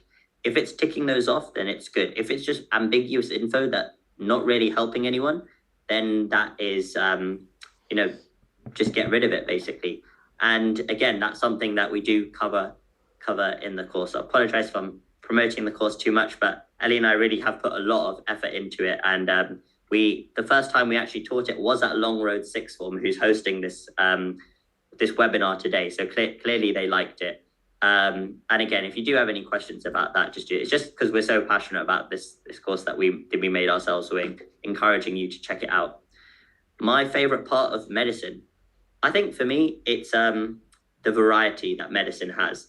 I'm the type of person who'll get very bored of doing the same thing over and over again. And that is why I think I do need quite a lot of variety. I think, so in addition to the medical career, obviously, Ellie and I have started doing this because we thought, why not during the COVID pandemic? And I think extracurricular activities are also very important for me. And then I don't know what I want to do. I know I'm not a cardiothoracic surgeon. I'm not interested in one specific part of medicine. It's the variety and the fact that it opens so many doors. Would you, some of them are coming in quite quickly. How did you find the physics section of the Bma? I found it was fine. Physics is actually probably one of the easiest sections of it because they know that a lot of medics won't be doing physics. And it is very basic. It's just GCSE level physics. You don't need A level for that. So that's fine. I didn't do A level physics. So some of the top questions I think we've answered now. Does your third A level choice matter as long as you have bio and chem? I think it shouldn't. Some universities do like math, so I'd check with them. But I also think it is good to add something different. So I did 4 A levels and 5 AS, and my 5th AS was Spanish, because I did enjoy languages, and you should definitely do something you enjoy as well. And it just adds that different string to your bow. 5 GCSEs and higher. I think this really depends on on which medical school you're applying to, and also the type of school you go to. If you go to a school where everyone is getting 10 A stars, then it's not going to look very good. But then also, if you know that your GCSEs aren't that good, apply to medical schools which don't really look at the GCSEs. So again, we've compiled a list which shows which ones are the ones that look more at Ucat, which ones look more at grades, and how they decide and which weighting they give to. So if your GCSEs aren't good, personally, I wouldn't apply to Oxford because they use that in the algorithm to see if you'll get an interview. If you look at ones that base it 90% on the Ucat, then you're fine. How do you write? And another backup course. So I think with a lot of these backup courses, they know that they basically are backup courses, and a lot of them are going to be undersubscribed. At the end of the day, the universities for these courses want you as the student because you will be paying them $9,000 a year.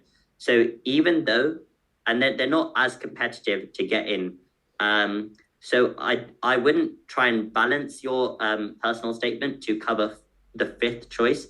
Make it purely for medicine because the fifth choice won't care that much. How to stop comparing to others in your year that are also taking medicine. I think the way to do this is to understand you can get so worked up on comparing yourself to if it's like 2 or 10 or even 20 other people in your year that are doing medicine. And you might think they're so amazing, they've done all this work experience. But you've just got to like take yourself out of that and think that there's 20,000 students who apply every year for medicine. So you're basing your sample size on literally 1% or less than 1% of the overall pool. It's going to be a hugely skewed sample. So forget what the people in your class are doing and just basically focus on yourself, because out of the total number of medics, it's negligible. And they're probably applying to different universities as you. So it doesn't even make a difference. I think I'll answer like 3 more questions because I can see that I think the numbers are starting to drop down now. Our questions on Medify for Ucat easier than the real exam. I think that I wouldn't say that they're easier. These portals are designed to mimic the thing. Obviously, people have different ideas about that, but I think that they are quite good. Do universities discriminate? I definitely don't think universities will discriminate. It makes no difference if you're dyslexic and you get 50% extra time. No, they will not discriminate against you. That would be very, very bad. Okay, so I took 4 levels and EPQ, and it would have to. No, you definitely do not need to do as much to get into Cambridge. Please don't think that. I don't want to put pressure on you by saying what I did. I know that it's comparatively quite a lot. There are people in my year, in my college, who only did 3 A levels. It just depends what you're interested in, how much time you had, your personal circumstances. You definitely do not have to do that. Okay, so one final last question is, I think I've answered these. Wait for one more to come in or leave it. How frequently do you recommend doing work experience? I think with this, it's not, I wouldn't do it regularly because your ultimate aim is to do grades. In the course, I explained that I would choose 2 main pieces or 3, 2 to 3. And basically it can be as short as you like even a couple of days. As long as you show you're learning the skills, that is enough. Politics, I think that would be fine. As long as you got biology and chemistry, you're fine with that. Okay, so I'm going to move on. Thank you, everyone. So I just want to say thank you personally from me, the whole of the speaker team, and also Ellie, who's here with me. I think that hopefully you found it really useful. And again, if you have enjoyed our teaching style, please make sure to check out our portal. There's a lot of free stuff on there, in addition to the courses, which hopefully you'll find really useful. We really did put a lot of effort into this and a lot of thought. The last thing that we would have wanted to do is just waste your time on a Saturday morning. But hopefully getting the chance to ask us direct questions from your homes, because I know it's tough to get out and we couldn't do this in person. And basically just get some reassurance that what you're going through is no different to what any other doctor or medical student has gone through in the past. You're going to be the crop this year, and then there's going to be 20,000 new students going through the same process this year, next year, and it's just going to keep on going. It's no different. There are so many opportunities for medical students. If there's one thing I'd ask you to take out today is don't be like, I'm not lazy, but don't take no for an answer. You can't have no work experience. You can't have done no volunteering. You know, each of the speakers from a variety of backgrounds have done so much, and so should you. Courses are competitive. Medicine is a very competitive thing. Like, there are 20,000 who apply and there's about 8,000 who get in. So 12,000 probably, they just don't make it. And that's a reality you have to face. And you can use that to put yourself under a lot of pressure and get really nervous and basically give up, or you can rise to the challenge, because the day you get in, you know you're guaranteed a job for life. And then what I'd say is be as prepared as you can be. You know, this is difficult. And you don't want to be left with the regrets. I think Mackenzie admitted that the first time she applied, she didn't get the advice from people. She chose not to, she didn't listen about the Ucat and barely spent any time revising. And ultimately she did pay the price for that, but she learned from that experience. So even if you do have to, do that or spend a little bit of money, all of this is an investment in your future. And I definitely would advise you to be as prepared as you can be. And I think the last point is, it is best to get personalized help from students who've been in exactly the same position as you. I don't know what schools you all go to, but it's going to be a mix. And in some schools, there might be teachers who might have gone through this process themselves and be really experienced in it, and very lucky for you. But if you're not in a school or don't know many people who have been through that experience, then you do need to get help from people who are sure that they're giving you the right advice.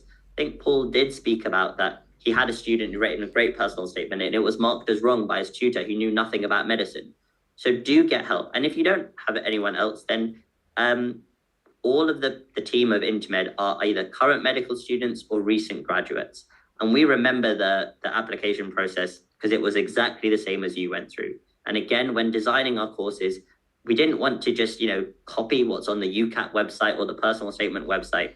It was much more about being specific, the exact same strategies that me and Ellie used to get offers from all of our universities. So do take our help, and we're happy to give it. Do get in contact and just be as proactive as possible. You've already done the first step, which is waking up early on the Saturday morning to come to the webinar today. But I just want to say thank you very much. Hope you found that useful, and hopefully in the future see you on the wards as future doctors. So we're going to stop the stream now and just hopefully see you in the future. I'll leave the slide up for a bit just in case you want to read it some more, but thank you very much.